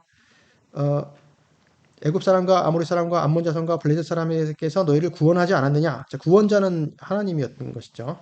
그런데 너희가 나를 버리고 다른 신들을 섬기니 그러므로 내가 다시는 너희를 구원하지 아니하리라. 이렇게 선언. 구원을 거절하셨습니다. 거절 선언을 하셨어요. 가라. 너희는 가라. 너희가 택한 신들에게 부르짖어라. 그래서 너희의 환난 때에 그들이 너희를 구원하게 하라. 즉 그들이 너희를 구원할 것이다. 이제 이렇게 돼요. 거절하시는 거죠. 그랬더니 이스라엘 자손의 태도, 이스라엘 자손이 우리가 범죄하였습니다. 주께서 보시기에 좋은 대로 우리에게 행하시옵소서. 이렇게 좀 숙이고 들어갔는데 오직 주께 구하옵나니 오늘 우리를 건져내옵소서. 이게 무슨 말입니까? 여하튼 간에 오늘 우리를 건져달라. 이렇게 맘대로 하시되 우리를 좀 건져주십시오. 이런 거죠. 뭐 막무가내 억지 막무가내 그런데 회개의 모습을 보여요. 회개의 모습. 자기 가운데에서 이방 신들을 제하여 버리고 여호와를 섬겼다. 이렇게. 그랬더니 여호와께서 이스라엘의 곤고로 말미암아 이스라엘의 환난, 이스라엘의 공고로 말미암아 마음에 근심하니라. 이게 좀 중요한 구절입니다. 마음에 근심하니라. 이 마음은 네페쉬예요. 히브리어로 네페쉬. 마음이란 말은 따로 있는데 이제 레브라는 말이 따로 있는데 네페쉬는 혼, 영혼, 마음, 뭐 정신, 뭐 그 자신, 뭐 여러 가지가 되는 거죠. 그 자신이 하나님께서 근심하시니란 말도 원문 자체는 직역하면 좀 짧아지셨다. 이렇게 짧아지셨다. 이제 그 마음, 그 혼이 하나님의 영혼이 하나님 그 자신이 짧아지셨어요. 짧아졌다는 말은 이렇게 그러니까 아주 그냥 타들어가는 것 같이 심지가 타들어가면 점점 짧아지잖아요. 그렇게 막 짧아지는 것 같이 그렇게 마음이 타들어가고 안타까워하시고 막 그 참을 수 없을 정도로 되신 거죠. 전전 막 이렇게 견디지 못할 정도로. 왜? 그들이 너무 곤고를 보니까 그들이 곤고하고 환난을 당한 것을 긍휼한 마음이죠. 긍휼한 마음, 불쌍히 여기는 마음이 불타는 것 같으신 것입니다. 그러니까 여기서 이제 말하자면 아버지의 마음이죠. 아버지의 마음, 하나님의 마음, 긍휼하신 마음입니다. 이때 이제 입다가 등장합니다. 입다가 다섯째 사사죠. 다섯째 대사사 입다. 길르앗 사람 입다는 큰 용사였다. 이제 근데 기생이 길르앗에서 낳은 아들이었다. 이게 좀 그렇죠. 기생에 태어난 아들이 무슨 죄가 있겠습니까만은 그러니까 첩의 자식처럼. 근데 여튼 이 자체가 벌써 좀 문제가 있는 거죠. 뭔가 좀 뭐 좋지 않은 그런 것들이 전조가 됩니다. 입다라고 하는 말은 뭐 당연히 옷을 입다 벗다 그런 게 아니겠죠. 이프타흐. 왜냐면 파타흐가 열다란 뜻이에요. 열다. 오픈이란 뜻이거든요. 그래서 이프타흐는 그가 열 것이다. 뭐 이런 뜻이에요. 여는 사람이죠. 뭔가를 여는 사람, 활짝 여는 사람. 이름은 좋습니다. 이에 입다가 그의 형제들을 피하여 본처 자식, 이제 이복 형제들한테 핍박을 당했어요. 그래서 돕당에 거류함에 잡류가 그에게로 모여와서 그와 함께 출입하였더라. 이런 게 문제죠, 이게. 잡류는 뭐냐, 잡류는, 아까도 나왔는데, 아까는 이제 방탕한 아비멜렉이 70으로 이제 방탕하고 뭐 그런 쓸데없는 그런 인간들을 모집했잖아요. 그런 것처럼 이 잡류라고 하는 거는 헛된, 텅빈 뭐 이런 뜻입니다. 텅빈. 레크거든요. 히브리어로 레크. 그래서 이제 복수형이 레킴입니다. 이제 방탕한 사람들, 그러니까 헛된 사람들, 말하면 골빈 사람들이요. 골빈. 그러니까 이게 욕으로도 사용이 됩니다. 언제? 신약 성경에서 예수님이 산상수훈에서 5장 산상수훈 형제에게 노하는 자마다 심판을 받게 되고 이제 살인하지 말라라고 하는 것에서 진짜 살인 안 하는 것만이 그게 아니다. 그러니까 원래 그 하나님의 뜻은 형제한테 노하는 자마다 심판을 받게 되고 형제에 대하여 라가라 하는 자는 공회에 잡혀가게 되고 미련한 놈이라 하는 자는 지옥불에 들어가게 되리라 할 때 그 라가가 바로 이 레크에서 나온 말입니다. 레크 이게 바로 골빈 녀석 뭐 이렇게 헛된 텅빈 사람, 쓸데없는 사람이란 것이죠. 쓸모없는 사람. 그런데 지금 현재 이제 암몬 자손의 공격이 심했기 때문에 길르앗 장로들이 입다에게 왔어요. 그래서 우리와 함께 우리 장군이 되라. 우리 장군이 돼서 암몬 사람들 해치우면 길르앗 모든 주민의 머리가 되리라. 이렇게 입다한테 이제 제의를 했어요. 근데 이제 길르앗이라는 이제 동네는 요단강이 이제 북에서 남으로 흐르잖아요. 갈릴리 바다에서 이제 밑에 사해로 요단강이 북에서 남으로 흐릅니다. 요단강. 그러면 요단강 동쪽 지역, 요단강 동쪽, 요단강 서쪽인데 요단강 서쪽이 가나안 땅이고 말하자면 요단강 동쪽은 길르앗 땅입니다. 길르앗 땅. 그러니까 암몬 족속은 이쪽에 있어요. 동쪽에 암몬. 동쪽에서 이렇게 압박했기 때문에 길르앗이 먼저 압박이 된 거죠. 요 땅이. 길르앗의 장로들이 입다에게 찾아와서 이제 우리의 장군이 되라 이렇게 하는 것이죠. 그래서 입다가 그 제의를 받아들이고 이제 암몬 족속이랑 싸우러 나갔는데 이제 처음에는 외교전을 먼저 합니다. 외교전. 싸우기 전에 막 명분을 쌓기 위해서 막 이렇게 우리 암몬의 왕이 먼저 입다한테 원래 여기 이 동쪽 요단강 동쪽 지역은 우리 땅이었으니까 내놔라 이제 이렇게 할 때 이제 아주 지혜로운 말을 하죠. 입다가 우리가 벌써 이 요단강 동쪽 길러 쪽에 거주한 지가 300년이 지났다. 300년이다. 근데 그동안에 왜 아무 말도 안 따가 지금에 와서 달라고 하느냐. 이제 이런 것이죠. 그 맞는 말입니다. 맞는 말이고 300년이라는 게 요단 동쪽 길르앗 땅을 차지한 것은 모세 때거든요. 모세의 말년입니다. 이제 가나안 땅 진입하기 직전에. 그러니까 그때서부터 사사 시대까지 지금까지 입다의 시대까지 300년이 지났다고 하는 것입니다. 그러니까 요 300년이라는 말 자체도 이제 사사기가 어느 정도 연대가 되는지를 이제 알 수 있는 이제 그런 구절입니다. 300년. 그리고 그 다음에 입다 다음에 또 삼손도 있죠. 그러니까 사사 시대가 300년 이상, 적어도 300년 이상, 350년, 400년 이렇게 지속된 걸 알 수 있습니다. 그리고 내가 네게 아무 죄도 지지 않았는데 네가 나를 쳐서 내게 악을 행하고자 하는도다. 이렇게 하면서 원하건대 여기서부터 중요해요. 심판하시는 여호와께서 오늘 이스라엘 자손과 암몬 자손 사이에 판결하시옵소서 이렇게 됩니다. 여기 심판하시는 여호와라는 뜻이 심판하시는 분 여호와가 이게 쇼페트거든요. 쇼페트. 이게 바로 사사, 심판자, 사사라는 뜻이죠. 사사. 여호와 하나님께서 사실 쇼페트셨던 겁니다. 입다의 입으로 여호와께서 바로 진정한 사사셨다. 진정한 심판자, 진정한 구원자, 진정한 판결자. 판결하시옵소서도 마찬가지예요. 이 심판을 말하시는 거예요. 심판하시옵소서 이렇게 하는 것이죠. 자, 그런다 당연히 뭐 말로는 이제 끝나지가 않죠. 그래서 결국 이제 전쟁을 하게 됐는데 이제 아주 또 이상한 기괴한 서원이 나옵니다. 입다의 서원. 그가 여호와께 서원하여 이르되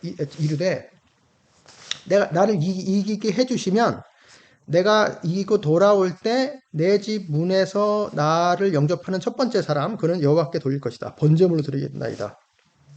뭐 인신공양을 약속하죠. 서원하죠. 이게 기괴하게 되는 것입니다. 그래서 사사들 자체도 뒤로 갈수록 이제 지금 이 5번 사사죠. 입다가 5번 사사가 되니까 기드온에서 4번 사사인 기드온도 좀 뭔가 이상했는데 5번 사사인 입다에 되면 완전 이상하게 됩니다. 아주 이상하죠. 6번 사사인 삼손이 되면 더 이상하게 되죠. 이렇게 사람을 바치겠다고. 그래서 근데 결국에 입다가 왔을 때 우리가 잘 알듯이 그의 딸이 나오죠. 그래서 입다가 자기 옷을 찢으며 내 딸이여 너는 나를 참담하게 하는 자요 뭐 이런 식으로 하고 그런데 그가 여호와를 향하여 입을 열었으니 능히 돌이키지 못하리라. 그는 자기가 서원한 대로 땅에게 행하니. 그러니까 결국 번제로 바쳤다는 얘기죠. 이거를 이제 입다가 번제물로 안 바쳤을 것이다라고 이렇게 생각하는 사람들이 있는데 요 구절을 보면 서원한 대로 번제물로 바친 것 같습니다. 요 구절을 보면은. 근데 사실은 이 서원 자체도 잘못된 서원이었고 이 서원을 지키는 것도 잘못된 거죠, 사실은. 그리고 이제 이 일이 지난 다음에 다 이긴 다음에 입다의 딸까지 이제 바친 다음에 에브라임 사람들이 모여 입다에게 이르되 그러니까 그 에브라임 족속은 이제 그 북방 그러니까 남쪽과 북쪽 가나안 땅의 남쪽은 유다가 지도적인 지파고 북쪽은 에브라임이 지도적인 지파인데 물론 에브라임 더하기 므낫세 근데 이제 에브라임이 더 지도적인 지파죠. 에브라임 사람들이 입다에게 이제 또 뒷북을 치는 것입니다. 네가 암몬 자손과 싸우러 건너갈 때 왜 우리를 부르지 않았느냐 이렇게 그러면서 우리가 반드시 너와 내 집을 불사르리라 이렇게 그래서 입다의 마음을 그냥 뒤집어 놓습니다. 이렇게 불을 왜냐하면 딸을 번제로 바쳤잖아요. 불로 그래서 이제 불사르리라 이제 이렇게 이제 심상치 않죠. 에브라임 사람들은 이전에도 기드온 때도 이제 뒷북치면서 기드온에게 왜 너희 싸울 때 나 먼저 안 불렀냐 이렇게 하면서 시비를 건 적이 있는데 여기서도 또 입다한테 시비를 걸었습니다. 근데 입다는 만만치 않은 사람이었어요. 그래서 결국 입다가 전쟁을 해서 완전 격파를 했죠. 에브라임 사람들 격파를 했고 그 다음에 이제 이 아까 말한 것처럼 요단강의 동쪽이 길르앗 땅이고 요단강 서쪽이 이제 가나안 땅인데 이제 에브라임 지파는 가나안 땅의 중간 정도에 있어요. 가나안 땅에. 그래서 여기서 전쟁을 벌이고 에브라임 지파가 도망가서 이제 이 요단강을 건너가야 되는 것이죠. 근데 요단강 나루터를 장악했어요. 입다의 군사가 이 요단강 나루터를 장악하고 이제 에브라임 사람이면 다 죽이려고 했던 거죠. 그래서 그 에브라임 사람과 길라 사람을 나눌 게 쉿볼렛 발음이었어요. 쉿볼렛은 뭐냐면 쉿볼렛은 이삭이라는 뜻입니다. 이삭, 보리 이삭, 밀 이삭, 보리 이삭, 이삭들이라는 뜻이죠. 복수니까. 쉿볼렛이라는 발음이 말하는 촌 사람들은 쉬 발음이 잘 되는데 이제 도시 사람들은 그걸 C라고 발음을 하게 되는 거죠. 쉿볼렛 이렇게 발음해야 되는데 씨볼렛이라고 발음을 하는 거죠. 도시 사람들의 발음이에요. 도시인지 모르겠고 이제 에브라임 사람들의 발음 씨볼렛. 그랬더니 발음해봐. 그랬더니 씨볼렛 그럼 다 죽였다 이 말이죠. 전부 잡아서 요단강 나루토에서 죽였습니다. 그때 42,000명이 죽고 완전 임자 만난 거죠. 근데 이런 것 자체도 벌써 내전이 발생한 거잖아요. 벌써 그 뭔가 문제가 심각합니다. 사사 자체가 문제가 심각해요. 그 뒤를 이어 입산, 그러니까 이제 다섯 번째 대사사인 그 입다의 뒤에 소사사가 3명이 나오는 거죠. 베들레헴의 입산, 그 다음에 스불론 사람 엘론, 그 다음에 비라돈 사람 압돈 이렇게 이름도 외기 어려워요. 비슷해서 드디어 삼손이 이제 나오기 전입니다. 13장. 삼손이 나오기에는 뭔가 불길하죠. 벌써 13. 이스라엘 자손이 다시 여호와의 목전에서 악을 행하였다. 그래서 여호와께서 그들을 40년 동안 블레셋 사람의 손에 넘겨주셨다. 이게 이제 블레셋이 가장 이스라엘을 많이 괴롭혔던, 오래 많이 괴롭혔던 그런, 집요하게 괴롭혔던 그런 민족들입니다. 40년도 최장이에요. 최장수 악당이죠. 그러니까 뒤로 갈수록 후반부로 갈수록 심해지는 거죠, 점점. 그래서 단지파 중에 마노아라는 사람이 있는데 그의 아내는 임신하지 못함으로 출산하지 못했다. 그러니까 그 임신 못한 여인, 불임 여인에게 하나님이 아들을 주셔서 뭔가 크게 쓰신다. 이제 이런 내용들이 꽤 있죠. 먼저 아브라함의 아내 사라가 이삭을 낳은 것, 불임이었는데, 그 다음에 그 마노아의 아내 삼손, 마노아의 아내로부터 삼손이 태어난 것, 그 다음에 한나로부터 사무엘이 태어난 것, 그 다음에 세례 요한, 엘리사벳이죠. 엘리사벳으로부터 이제 세례 요한, 이런 것들이 다 크게 쓰인, 하나님으로부터 크게 불임 여인에서 하나님께서 아들을 낳게 해주셔서 이제 크게 쓴 그런 사람들입니다. 여호와의 사자가 그 여인에게 나타나서 또 나타났어요. 보라, 내가 임신하여 아들을 낳으리니. 그 세례 요한이랑 한 말이 비슷하죠. 그의 머리 위에 삭도를 대지 말라. 이 아이는 태에서 나옴으로부터 하나님께 바쳐진 나시린이 됨이라. 나시린은 하나님께 거룩하게 구별되어 이제 서원한 사람, 바쳐진 사람이고, 그가 해야 될 일은 머리를 깎으면 안 되죠. 머리를 삭도를 대지 말라. 머리를 깎으면 안 되고, 그 다음에 이제 포도를 먹으면 안 돼요. 포도주도 먹으면 안 되고, 마시면 안 되고, 포도 열매도 다 먹으면 포도에서 나온 어떤 것도 먹으면 안 되고, 그 다음에 사체. 시신을 건드리면 안 돼. 사체 접촉이 금지됩니다. 근데 이게 나시린이 지켜야 될 일인데, 이 삼손은 태어날 때부터 나시린으로 태어나게 됩니다. 태어날 때부터 나시린은 누구죠? 세례 요한. 그래서 그가 블레셋 사람의 손에서 이스라엘을 구원하기 시작하리라 이렇게 됩니다. 그래서 그 삼손의 부모가 여호와의 사자에게 이제 이름을 묻죠. 이름을 묻더니 내 이름은 기묘자라 이렇게 대답을 합니다. 이 기묘자라는 건 하나님의 이름이죠. 하나님의 이름. 요거는 이제 그 이사야서 9장에 그 평강의 왕의 이름 중에 하나죠. 평강의 왕, 기묘자 모사, 기묘라 모사라, 기묘자 모사. 이게 같은 겁니다. 기묘자 모사. 이게 이제 놀랄만한 분, 원더풀이라는 뜻이죠. 원더풀, 놀랄만한, 깜짝 놀랄만한 이런 그런 분이죠. 그래서 결국 아들을 낳았는데 그 이름을 삼손이라고 했어요. 삼손은 쉼숀입니다. 쉼숀 이렇게 히브리어로는 쉼숀. 이거는 이제 쉐메쉬에서 왔는데요. 쉐메쉬가 태양이라는 뜻입니다. 태양인데 일출의 태양, 떠오르는 태양입니다. 떠오르는 태양이 쉐메쉬, 쉼숀이 그러니까 떠오르는 태양의 사람 이런 뜻인 거죠. 그 아이가 자라매 여호와께서 그에게 복을 주셨다. 여호와의 영이 그를 움직이기 시작하셨다. 이제 시작해요. 떠오르는 태양처럼 이제 시작합니다. 근데 엉뚱하죠. 삼손 여섯 번째 대사사 삼손은 되게 엉뚱한 사람입니다. 그러니까 하나님의 말씀을 거의 듣지 않아요. 그러니까 아주 극하게 타락한 사사라고 보면 되죠. 내가 딥나에서 블레셋 사람의 딸들 중에서 한 여덟을 보았는데 그를 아내로 삼게 하소서. 그래서 삼손의 결혼이 이야기가 나오는데 이게 이제 굉장히 비교가 됩니다. 그 처음에 그 사사기 1장에서 이제 갈렙의 딸 누구죠? 갈렙의 딸 악사가 온니엘이랑 결혼하는 거죠. 온니엘. 믿음과 사람과의 결혼, 그리고 갈렙의 악사에게 축복을 주죠. 윗셈과 아랫셈에 축복을 줍니다. 이 원형과 비교해서 타락한 사사인 삼손의 결혼은 굉장히 암울합니다. 일단 블레셋 사람의 딸들 중에서 그 여자를 아내로 삼게 해달라. 그 자체도 벌써 그렇고 하나님의 말씀에 위배되는 것이고, 그리고 이제 결혼 잔치, 혼인 잔치를 할 때 혼인 잔치 자리에서 삼손이 수수께끼를 내죠. 우리가 잘 아는 유명한 먹는 자에서 먹는 것이 나오고 강한 자에서 단 것이 나왔다. 이것은 이제 먹는 건 사자죠.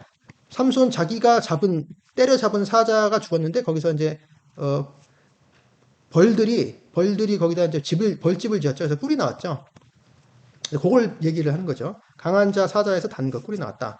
당연히 이건 아무도 풀 수 없는 수수께끼인데 내기를 걸었기 때문에 그 블레셋 사람 친구 30명이 이제 삼손과 정혼한 그 부인한테 협박해서 결국 이 수수께끼를 알아냅니다. 그 나중에 들릴라에게 협박해서 알아낸 거랑 거의 비슷하죠. 그랬더니 삼손이 화가 나서 옷 30벌을 주기로 했거든요. 옷 30벌. 그래서 여호와의 영이 삼손에게 갑자기 임함에 삼손이 아스글론에 내려갔습니다. 아스글론은 블레셋의 중심 도시예요. 블레셋 도시가 5개인데 그 중에 한 복판에 있는 중심 도시인 아스글론에 가서 그곳 사람 30명을 쳐 죽이고 그 다음에 그 수수께끼 풍자에게 옷을 주고 심히 노하여 아버지의 집으로 올라갔다. 근데 이런 삼손의 깽판 부리는 것 자체가 뭐 완전 깽판 사이코패스 같기도 하지만 사실 하나님께서 어떤 계획이 있으셨던 거예요. 삼손이 이런 행위 자체는 결코 좋은 거라고 볼 수 없지만 하나님께서는 그 삼손의 그 이상한 그런 걸 통해서 블레셋 사람을 몰아내려고 하셨던 이제 그런 의도가 있었습니다. 그리고 이제 싸움이 났죠. 여러 가지 싸움이 나서 결국에 그 삼손의 부인 될 사람이 다른 사람이랑 결혼하고 삼손이 더 화가 나서 여우 300마리를 붙들어 그 꼬리와 꼬리를 메고 횃불을 그 사이에 붙여서 그걸 블레셋 사람의 곡식밭으로 몰아들여서 다 태워버렸죠, 홀랑. 그래서 경제적인 엄청난 피해를 입혔습니다. 그리고 여기서 숫자가 점점 늘어나는 걸 보세요. 처음에 30명, 30명에서 이제 300마리가 됐죠, 300마리. 그리고 나서 블레셋 사람들이 보복으로 삼손의 장인과 그 부인 되려던 사람, 정혼한 사람, 부인 되려던 사람을 모두 불에 태워서 죽였어요. 삼손이 불로 이런 화재를 일으켰기 때문에 화형을 시켰어요. 자, 이것도 참 그 삼손의 결혼이 얼마나 그 암울한가, 얼마나 그 끔찍하게 결과를 일으켰는가. 말하자면, 장인과 부인이니까 이제 딸과 딸의 아버지잖아요. 그 비교를 하자면 그 갈렙과 악사의 축복된 그런 사이와 비교해 갈렙과 악사 그리고 온니엘 이런 축복과 비교해서 장인과 부인과 삼손 간의 그 이런 비참한 이런 결과 이런 게 이게 비교가 되는 것입니다. 이게 믿음과 축복 그리고 불순종과 폭력과 이런 그 비참한 일들 저주. 그래서 또 삼손이 그 원수를 갖기 위해서 또 싸웠죠. 또 싸우고 뭐 잡히고 그러다가 결국 나귀의 새 턱뼈 이걸로 블레셋 사람 1000명을 죽였습니다. 그 나귀의 턱뼈로 사람을 죽인 것은 그 턱뼈로 때려 죽인 게 아니고 이 턱뼈는 이제 날카롭습니다. 날카로운. 그래서 이걸로 벼베기도 했다 그래요. 철기가 없을 때 나귀의 새 턱뼈로 벼베기를 했다 그래요. 그러니까 말하자면 베어서 죽인 거죠. 칼로 사용한 거죠. 여하튼 뭐 인간이 할 수 있을 만한 일은 아닙니다. 그래서 삼손이 결국 이런 힘은 세지만 자격을 갖추지 못한 이런 불순종한 이런 사람이 사사로 20년을 지냈습니다. 그리고 이후에 또 이제 여러 가지 일들이 있는데 그 중에 삼손이 소래 꼴짜기에 들릴라라 이름하는 여인을 사랑했어요. 유명한 여인이죠. 딜라일라라고 노래하기도 하죠. 딜라일라. 팝송도 있습니다. 근데 들릴라가 히브리어를 한글로 음역을 제대로 잘한 것입니다. 들릴라. 이렇게 잘했어요. 음역을. 또 그 좀 악녀를 사랑해서 블레셋 사람의 방백들이 그 여인한테 이제 협박과 회유를 해서 블레셋 사람의 방백들은 이제 블레셋은 5개 도시로 이루어졌기 때문에 아마도 5명이었을 것입니다. 그래서 삼손을 꾀어라. 삼손을 어떻게 하면 삼손의 힘이 빠질 수 있는지 우리가 잘 아는. 그러면 우리가 각각 은 1000개씩을 내게 주의라. 자, 은 1000개. 한 사람씩 은 1000개인데 5개면 은 5500개죠. 은 1100개가 엄청 많습니다. 그러니까 은 100개면 1년 연봉 정도가 될 거예요. 아마도. 근데 은 1100개면 10년 연봉이죠. 그러면 뭐 우리로 치면은 뭐 엄청나죠. 자, 여기서 그래서 들릴라가 그 가르쳐 달라 이렇게 삼손한테 재촉했어요. 말로 재촉했는데 삼손의 마음이 번뇌하여 죽을 지경이었다. 이제 이 말이 이것도 이제 중요한 말입니다. 왜냐하면 마음은 네페시거든요. 삼손의 네페시. 이제 아까 말한 뭐 마음, 뭐 자신, 뭐 이렇게 되고요. 번뇌하여라고 번역된 이게 바로 짧아지다. 아까 하나님께서도 이스라엘 백성들의 그 곤고를 보고 마음이 아주 그 근심하셨잖아요. 마음에 근심하셨다. 그게 똑같은 말이거든요. 그 표현이. 그래서 삼손의 마음이 이렇게 짧아졌다. 물론 여기서는 죽을 지경이다라는 게 덧붙여져 있죠. 죽을 정도로 짧아졌다. 죽을 정도로 다급해졌다. 이렇게 됩니다. 그러니까 이런 걸 보면 삼손이 귀찮아서 이런 게 아니고 들릴라를 사랑해서 이제 이런 심정이었다는 것을 엿볼 수 있는 것이죠. 물론 이제 하나님과 사람을 비교하는 건 좀 그렇지만 삼손은 어리석은 사람이지만 그러니까 하나님이 그렇게 이스라엘 백성을 어리석을 정도로 이렇게 사랑하셨다. 이렇게 삼손이 어리석게 들릴라를 사랑하는 것처럼 하나님도 어리석을 정도로 이스라엘 백성들을 사랑하셨다. 이런 어떤 표현이 숨겨져 있는 것 같습니다. 그래서 결국에 가르쳐 줬죠. 머리가 저거였죠. 머리카락이 약점이어서 머리카락을 자르고 이제 그래서 블레셋 사람들이 그의 눈을 빼고 이제 놋줄로 매고 맷돌을 돌리게 했습니다. 근데 16장 22절에 그의 머리털이 밀린 후에 다시 자라기 시작하니라. 이게 이제 복선이죠. 복선 암시. 우리는 다 알죠? 그래서 맨 마지막에 그 신전 블레셋 사람들의 신전에서 블레셋 모든 방백들도 거기에 있고 지붕에 있는 남녀도 3,000명 가량이더라.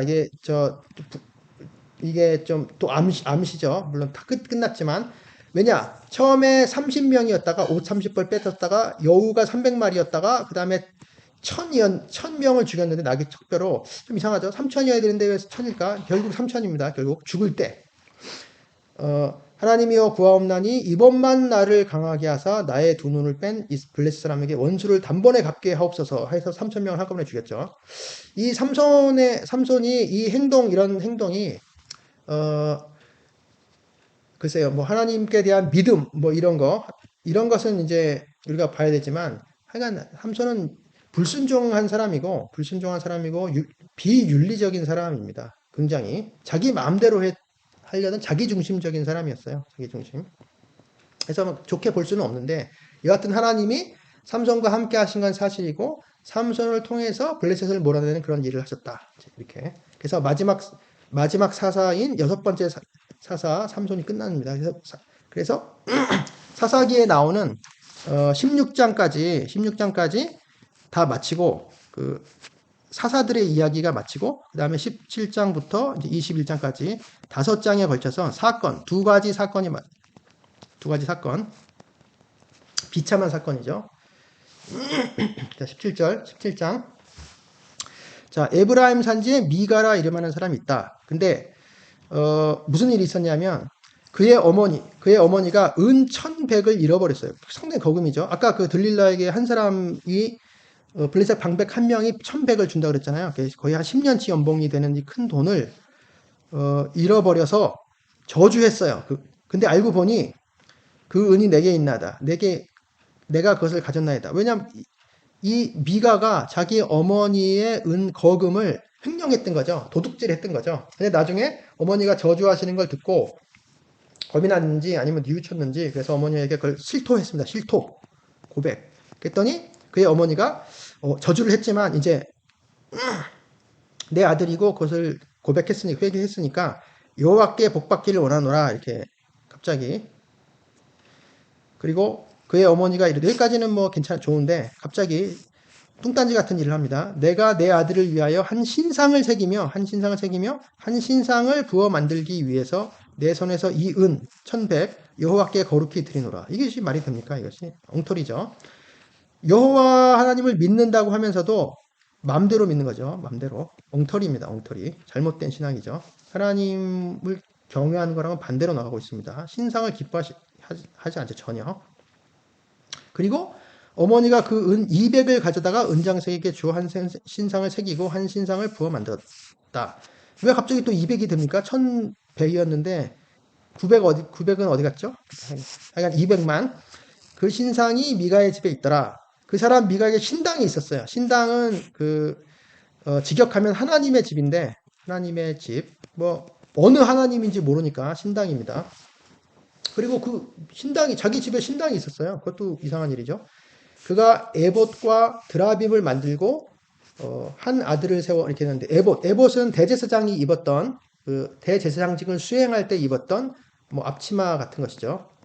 앞치마 같기도 하고 앞조끼 같기도 하고 그런 화려하게 이렇게 만든 옷. 드라빔은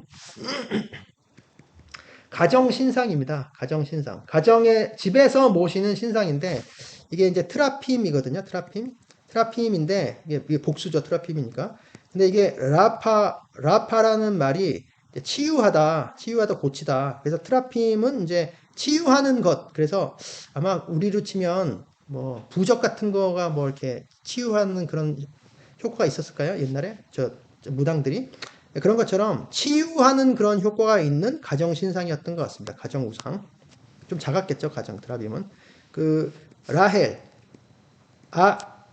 야곱의 부인인 라헬이 자기 아버지의 그 드라빔을 훔쳤잖아요. 들고 다닐 수 있을 정도의 그 가정 우상인 것 같습니다.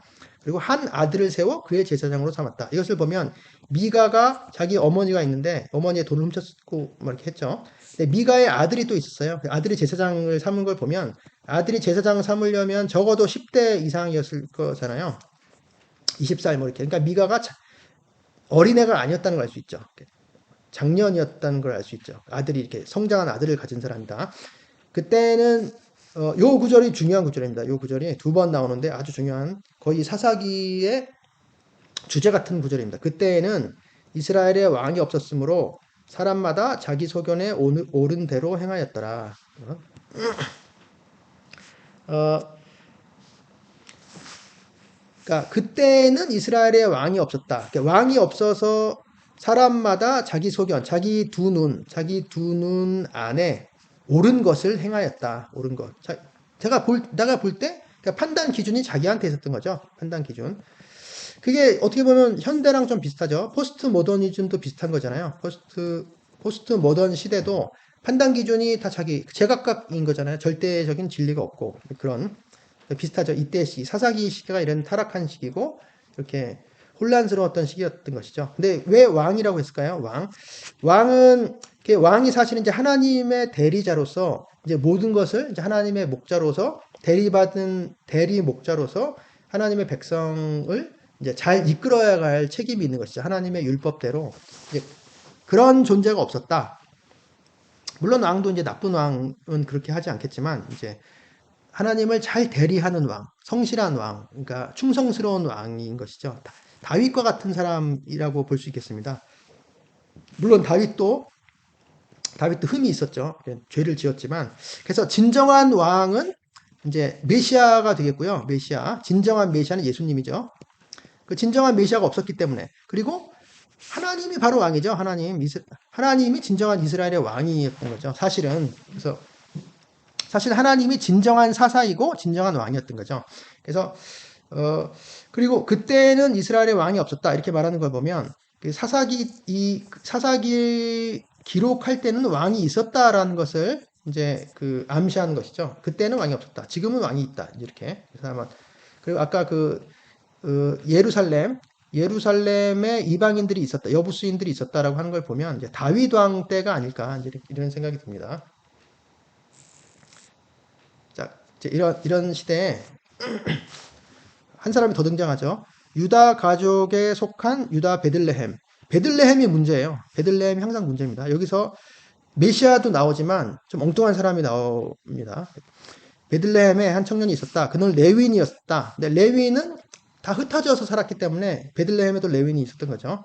그 사람이 떠났어요. 왜 자기 성을 받는데 도시를 소유로 받잖아요. 근데 그걸 떠나서 이제 다른 곳으로 갑니다. 떠돌이 레위인 누군지는 아직 안 나와 있어요. 그래서 베들레헴을 떠나 가다가 에브라임 산지에서 미가의 집에 이르렀다. 근데 미가가 그 사람을 보고 탐이 났어요. 왜? 레위인이니까. 그래서 나를 위하여 아버지와 제사장이 되라. 그러면서 연봉 협상을 했어요. 연봉 제의. 그랬더니 수락했어요. 레위인이 들어갔더라. 수락하고 그래서 미가가 좋아했어요. 레위인이 내 제사장이 되었으니까 여호와께서 내게 복 주실 줄을 아노라. 얼토당토하는 얘기죠. 자기 마음대로 믿은 거죠. 엉터리 신앙이죠. 그리고 자기 아들이 원래 제사장으로 있었는데 그 사람 어떻게 됐는지 모르겠네요. 여튼 레위인이 제사장이 됐습니다. 그때 이스라엘의 왕이 없었고, 자 이제 지파가 나와요. 단지파. 그때에 거주할 기업의 땅을 구하는 중이었으니 이는 그들이 이스라엘 지파 중에서 그때까지 기업을 분배받지 못하였습니다. 사실은 이게 분배받는 게 분배는 받았어요. 지도상으로 분배를 받았는데 그것을 차지하지 못했어요. 왜? 이렇게 저 나옵니다. 사사기 1장에 아모리 족속이 단자손을 산지로 몰아넣고 골짜기, 그러니까 평지죠. 저지대 골짜기로 내려오기를 용납하지 아니었다. 그러니까 얼씬도 못한 거예요. 단지파는 실패한 것이죠. 그 기업의 땅을 차지하는 걸 실패한 상태였습니다. 그래서 그 다섯 사람 정탐꾼을 보냈는데 자기 여호와께서 허락하신 그 땅, 그 기업의 땅을 받지 못하니까 그것을 받으려고 노력하는 것이 아니고 이제 먼 다른 곳으로 북쪽으로 가서 그 자기들이 살 땅을 구했습니다. 이렇게 정탐꾼들이 가서. 근데 그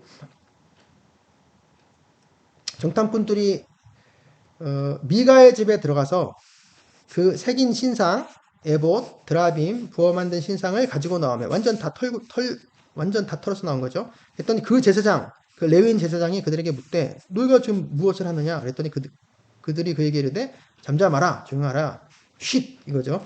내 손을 입에 대라, 쉿.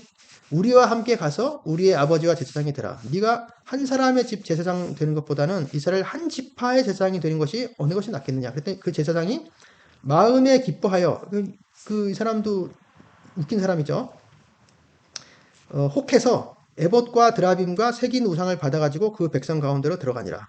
그래서 그 다음에 당연히 이제 미가는 이제 항의했죠. 이 사람 단 지파 사람들은 항의했지만 단지파 사람들이 훨씬 무력이 셌기 때문에 600명이나 있었기 때문에 조금짝 할 수가 없었죠. 힘으로 다 되는 약육강식의 사회였던 것입니다. 약육강식. 힘이 정의했던 그런 사회 정의가 다 무너진 거죠. 사회 불의가 된 거죠. 그래서 그 단지파가 이제 전부 그 북쪽으로 가서 라이스라는 성읍에 가서 다 불태워 다 전부 학살하고 그 사람들 하나님께서 허락하신 그 땅도 아닌데 거기 가서 그냥 애매한 사람들을 다 학살하고 그 자리를 차지하고 그리고 그 성읍 이름을 단이라고 하였습니다. 그래서 거기다가 또 그 단자손들이 그 새긴 신상 미가의 집에서 갖고 온 신상을 세웠고 그 다음에 그 데리고 간 레위인 제사장이 단지파의 제사장이 되어서 그 땅 백성이 사로잡히는 날까지 이르렀더라. 근데 여기서 중요한 것이 깜짝 놀랄 만한 것이 그 사람이 바로 모세의 손자 게르솜의 아들인 요나단이었던 것이죠. 깜짝 놀랄 일입니다. 그래서 그 사람이 모세의 손자였는데 모세의 손자가 그렇게 타락한 거예요. 단순히 레위인이 타락한 정도가 아니고 모세의 손자가 타락한 것이죠. 깜짝 놀랄 일이죠. 그래서 이 모세의 손자라고 할 때 원문에는 므낫세라고 되어 있습니다. 므낫세의 손자 게르솜의 아들 요나단이라고 되어 있어요. 근데 이렇게 써있기는 이렇게 써있지만 사람들이 다 모세라고 봅니다. 왜 그러냐면 이 히브리어로 모세가 이렇게 예를 들어 뭐 히브리어 이렇게 돼 있거든요. 이게 모세의 그 자음인데 므낫세는 여기다가 요 하나가 더 들어갑니다. 여기에 요 하나가 더 들어가요. 이렇게 눈이 들어갑니다. 그럼 이게 이제 그러니까 이게 히브리어는 이렇게 읽는 거거든요. 그래서 이거까지는 뭐 안 해도 되겠습니다. 그래서 하나를 여기다 집어넣은 거라고 볼 수 있어요. 근데 왜 이걸 집어넣느냐? 사람들이 다 모세라고 아는데 모세의 손자가 이런 못된 짓을 했다라는 것을 이제 여기다가 기록이 돼 있으면 그 자체가 좀 모세에 대한 모독 같은 거기 때문에 일부러 그것을 이제 그런 걸 피하기 위해서 모독을 피하기 위해서 요 글자를 하나 집어넣은 것 같기도 합니다. 근데 사람들은 이렇게 집어넣었어도 다 모세라고 알고 있죠, 전부. 이게 히브리식의 좀 완곡한 그런 표현 중에 하나였던 것 같아요. 그래서 결국 그 모세의 손자가 이렇게 타락했다. 이렇게. 너무 심하죠. 그러니까 이것이 이제 사건 1입니다. 사건 1. 사건 1 종교의 타락이죠. 물론 종교 타락에 이제 사회 타락도 함께 있는 것이죠. 근데 주안점은 종교 타락, 레위인이 타락했다. 사회 타락. 두 번째 사건, 이제 마지막 사건이죠. 사건 2. 사회적 사건을 말합니다. 사회 타락. 물론 이제 연결도 있죠. 종교 타락과 사회 타락은. 자, 사사기 19장. 이스라엘의 왕이 없을 그때 계속 나오죠, 이 말이. 그다음에 에브라임 산지 구석에 거류하는 어떤 또 레위 사람입니다. 종교 이렇게 하나님께 바쳐진 이런 사람들까지 타락했으니 얼마나 많이 타락했겠느냐. 이제 이런 종교적인 지도자들이 타락했으니 이 유다 베들레헴에서 첩을 맞이했다. 또 베들레헴이죠. 베들레헴의 문제의 장소입니다. 첩을 맞이하였다. 이것도 벌써 문제죠. 근데 그 첩이 행음하고 이것도 또 문제죠. 남편을 떠나 유다 베들레헴 집에 들어가서 거기서 4달을 정을 지냈다. 넉 달. 4달이라는 것도 뒤에 또 나옵니다. 그래서 그의 남편이 그를 데려오고자, 그를 그냥 용서하고 다정하게 말하고 데려오고자 해서 그대로 갔습니다. 이렇게.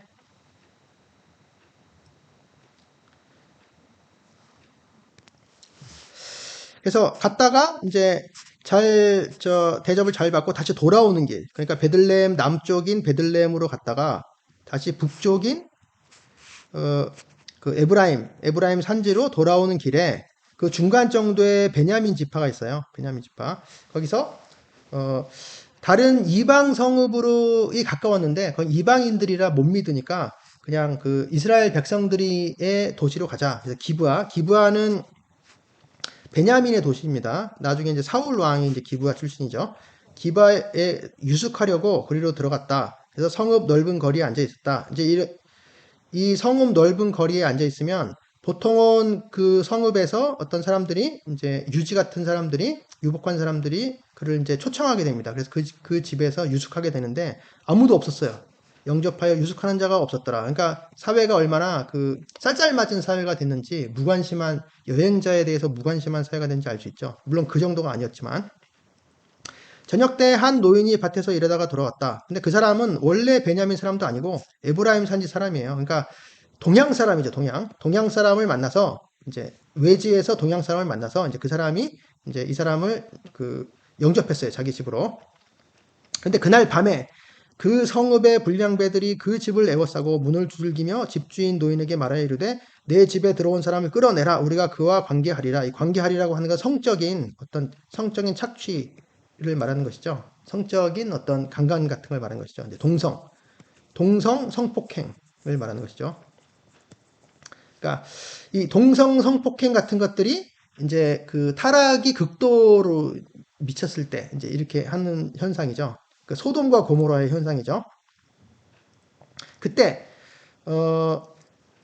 이 집주인 노인이 뭐라고 얘기하냐면 보라 여기 내 처녀 딸이 있고 이 사람의 첩이 있다. 이제 2명이죠. 여인 2명. 자기 딸만 얘기하지 않고 이 사람 첩까지 얘기했을까요? 이 사람도 이상한 사람입니다. 이 사람의 첩이 있은즉 내가 그들을 끌어내리니 너희가 그들을 욕보이든지 너희 눈에 좋을 대로 행하되 오직 이 사람에게는 이런 망령된 일을 행하지 말라. 이것도 좀 이상하죠. 이 자체도. 근데 무리가 듣지 아니함으로 무리가 듣지 아니하였다. 그래서 다급한 상황이 되니까 그 사람은 바로 레위인입니다. 레위인이 자기 첩을 붙잡아 그들에게 밖으로 끌어냈다. 이렇게 자기 살려고 자기 첩을 이렇게 보내버린 거죠. 그랬더니 그들이 그 여자와 관계하였고 밤새도록 그 여자를 능욕하다가 새벽 미명에 놓았더라. 성폭행을 한 거죠. 성폭행하고 새벽에 돼서 놔줬는데 죽었어요. 결국 죽었다. 그러니까 이게 아주 그냥 사회적인 타락이 극도로 타락이 된 것을 말합니다. 소돔과 고모라 창세기와 비교를 해볼까요? 더 안 좋습니다. 이 창세기보다도 소돔보다도 어떻게 보면은 상황이 더 똑같든지 뭐 이렇게 두 천사 창세기 19장 저녁 때 그 두 천사가 소돔에 이르렀다. 소돔 성문에 롯이 있다가 롯은 의인이잖아요. 소돔 성문에 앉아있다. 똑같죠? 성문에 앉아있는 것 광장에 그들을 보고 영접하고 자기 집에 이제 영접했는데 우리가 거리에서 밤을 새우리라고 거절했지만 롯이 간청해서 그 집으로 들어왔습니다. 그때 그 성사람 소돔 백성이 노소를 막론하고 다 모여 그 집을 에워싸고 그 사람들 어디 있느냐? 이끌어내라. 우리가 그들을 상관하리라. 똑같죠? 성폭행 하겠다는 거예요. 동성 성폭행. 물론 뭐 동성 성폭행이든 뭐 이성 성폭행이든 나쁜 건 마찬가지죠. 근데 여하튼 동성 성폭행이란 자체가 더 특이한 일이잖아요. 그러니까 더 얼마나 사회가 타락했다는 걸 알 수 있는 그런 것이죠. 그래서 그때 롯이 이제 이 노인과 비슷한 그런 얘기를 해요. 내게 남자를 가까이 하지 아니한 두 딸이 있노라. 그래서 대신 그 딸을 뭐 취해라. 너희 좋을 대로 그들에게 행하고 이 사람들은 아무 일도 저지르지 말라. 이제 나그네 대접, 손님 대접을 잘 하려고 했던 거죠. 근데 그 사람들이 소돔 사람들이 롯을 밀치며 가까이 가서 그 문을 부수려고 했을 때 그 사람들 바로 두 천사가 손을 내밀어 롯을 집으로 끌어들이고 문 닫고 그 사람 소돔 사람들의 눈을 멀게 했죠. 그리고 결국 소돔은 불로 심판을 받았어요. 불심판. 그러니까 그런데 이렇게 롯을 그 두 천사는 천사들이기 때문에 롯을 집 안으로 끌어들여서 살렸지만 이 사람은 이 레위인은 오히려 자기 첩을 희생시키고 이제 자기가 살려고 자기 첩을 희생시켰죠. 이 레위인도 심각한 문제가 있고 뭐 하여간 그 이 노인도 심각한 문제가 있고 뭐 그 기부할 사람들은 뭐 말을 할 필요도 없죠. 그래서 이 전체가 불심판을 받기에 마땅하다. 이제 이런 거를 판결이 되는 그런 장면입니다. 그래서 그 이 레위인 첩을 잃은 레위인이 이제 분노하고 원수를 갚기 위해서 또 자기 첩을 또 이용합니다. 그 토막을 내 가지고 시신을 토막을 내서 그것을 이스라엘 전체에다가 이제 돌리고 이제 그거를 고발을 하죠. 고발했더니 이스라엘 전 사람들이 전부 이제 분개합니다. 그래서 베냐민 지파를 응징하려고 하는 것이죠. 그래서 먼저 베냐민 사람들에게 그 가해자를 내놔라 했더니 베냐민 사람들이 거절합니다. 그랬더니 이제 전쟁을 일으키려고 다 모였습니다. 그래서 베델에 올라가서 하나님께 여쭈어 이르되 우리 중에 누가 먼저 올라가서 베냐민 자손과 싸우리까 하니, 자 이것은 일견 하나님께 여쭈어 이르되는 좋은 장면이잖아요. 좋은 장면인데 이게 꼭 좋은 모습만은 아닙니다. 왜냐하면 이게 싸울까요 말까요를 먼저 물어봐야 그게 순서에 맞는데 일단 싸우기를 결정하고 이제 누가 먼저 올라가리까라고 했기 때문에, 그리고 또 싸우는 대상도 이제 동족이잖아요. 이제 이런 자체가 좀 문제가 있습니다. 그랬더니 여호와께서 말씀하시되 유다가 먼저 갈지니라 이렇게 말씀하셨어요. 이거는 뭐와 비슷합니까? 이거는 사사기 1장 처음에, 자 1장 처음 여호수아가 죽은 후에 이스라엘 자손이 여호와께 여쭈어 이르되, 이것은 좋은 것이죠. 우리 가운데 누가 먼저 올라가서 가나안 족속과 싸우리까. 지금 완전 우린 오늘의 본문은 베냐민이잖아요. 이게 치환됐습니다. 이게. 그때 여호와가 이르시되 유다가 올라갈지니라. 이게 바람직한 거죠. 근데 비슷한데 다릅니다. 그리고 그 다음에 보라 내가 이 땅을 그의 손에 넘겨 주었노라 하고 하나님께서 약속을 하십니다. 근데 오늘의 본문은 그 없죠. 약속이 없죠. 그냥 유다가 먼저 갈지니라 밖에 없어요. 그래서 참패를 합니다. 대참패를 하고, 그랬더니 이스라엘 자손이 여호와 앞에서 울며 여호와께 여쭈르되 내가 다시 나아가서 내 형제 베냐민 자손과 싸우리까, 싸울까요 말까요를 이제서야 물어봅니다. 그랬더니 여호와께서 올라가서 치라라고 하십니다. 그런데 또 참패를 합니다. 두 번째 참패. 그랬더니 이스라엘 백성 자손이 모두 올라가서 울며, 위에도 울며가 있었지만 여호와 앞에서 점을 들어 금식하고 번제와 화목제를 여호와 앞에 드리고 이렇게 뭔가 좀 그 처음에 했어야 하는 그 회개의 모습을 지금에야 이제 보이는 것을 알 수 있습니다. 그리고 이스라엘 자손이 여호와께 물으니라.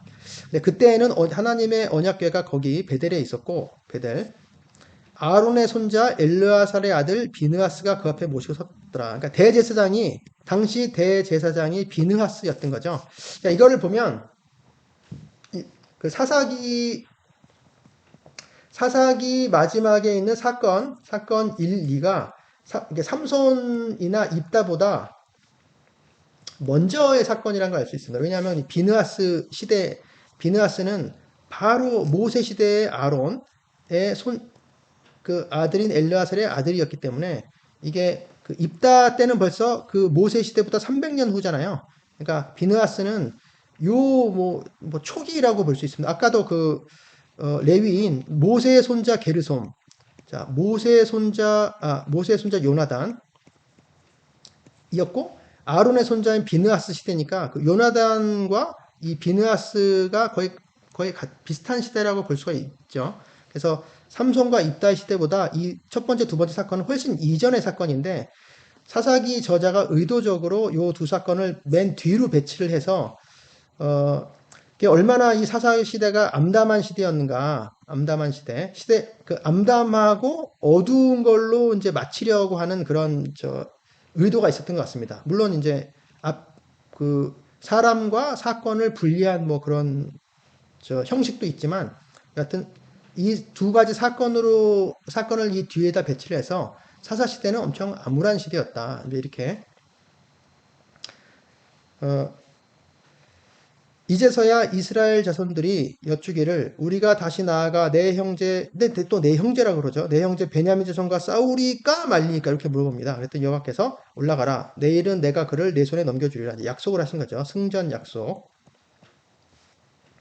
그래서 결국에 대승을 하고 베냐민 사람들을 다 죽입니다. 학살. 이제 학살을 해요. 베냐민 학살. 그랬는데 베냐민 사람 600명이 광야로 도망해서 림몬 바위에서 넉 달 동안을 지냈다. 아까 4달 어디서 나왔죠? 아까 레위인의 첩이 행음하고 자기 베들레헴 있는 자기 집으로 가서 4달 있었죠. 그래서 이 베냐민 사람들도 4달을 가 있는 것입니다. 어떻게 연관이 있는지 모르겠지만 이제 같습니다. 숫자가. 림몬 바위라고 하는 건 그냥 바위에 있었던 게 아니고 이것은 뭐 인수봉 같이 산입니다. 바위산에.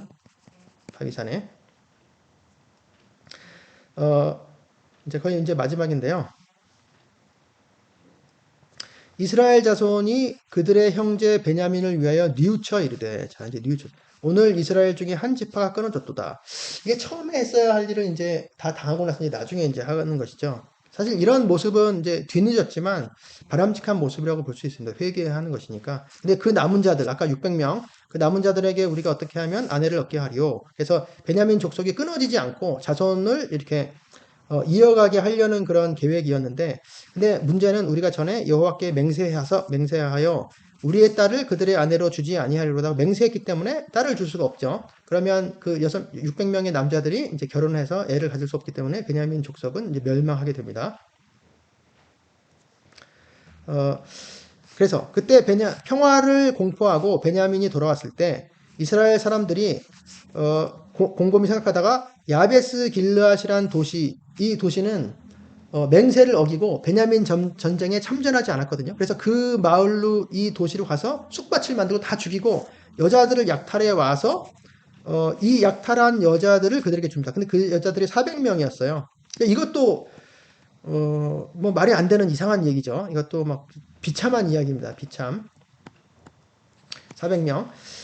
그래서 아직 200명이 부족하잖아요. 그래서 실로에 매년 여호와의 명절이 있는데 그 베냐민 사람 200명 포도원에서 숨어서 보다가 실로 여자들이 춤을 추러 나오면 약탈해라 이렇게 약탈해서 자기의 아내로 삼아 베냐민 땅으로 돌아가라 이런 식으로 해서 여자를 충당해서 결국 600명이 아내를 얻게 되고 약탈혼이죠. 약탈혼.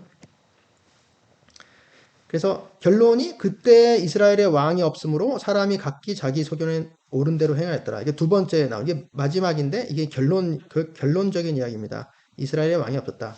사실은 진정한 왕이 있었죠. 진정한 왕 하나님이 계셨는데 하나님을 거부했고 그다음에 나중에 이제 진정한 왕을 바라보는 거죠. 메시아 왕 예수님을 바라보는 것입니다. 사람들이 자기 소견에 옳은 대로 행하였더라. 이 사사기 전체에 흐르는 어떤 그 모티브 중에서 여자들에 대한 이제 모티브들이 나오고요. 특히 이제 결혼에 대한 모티브가 나오는데 아까 맨 처음에 이제 갈렙이 그 딸 악사와 그 온니엘을 결혼시킨 것. 그러니까 믿음의 사람들, 이 축복된 결혼과 비교되는 결혼이 어, 그 삼손의 여자들, 삼손의 결혼 실패하기도 했지만 다 화형돼서 죽었잖아요. 장인과 파혼되고 장인과 그 정혼했던 여자가 다 불살라지고 들릴라는 배신하고 이런 비참한 결혼의 모습과 그 다음에 레위인의 첩의 이것도 일종의 결혼 관계인데 이 비참한 결과 이렇게 서로 위해주지 않고 첩은 행음하고 도망가고 그 다음에 레위인은 자기 살겠다고 첩을 희생시키고 뭐 이런 모습들. 어, 그리고 또 베냐민 족속이 결혼하기 위해서 어, 그 길르한 야베스를 다 사람들을 다 학살하고 여자들을 데리고 와서 결혼하고 그 다음에 납치해서 결혼하고 뭐 이렇게 뭐 하여간 뭐 이렇게 좋지가 않습니다. 뭔가 이렇게 심각한 타락이 이 결혼에서 에서 이게 반영이 되는 것이죠. 이게 사사기를 마쳤는데요.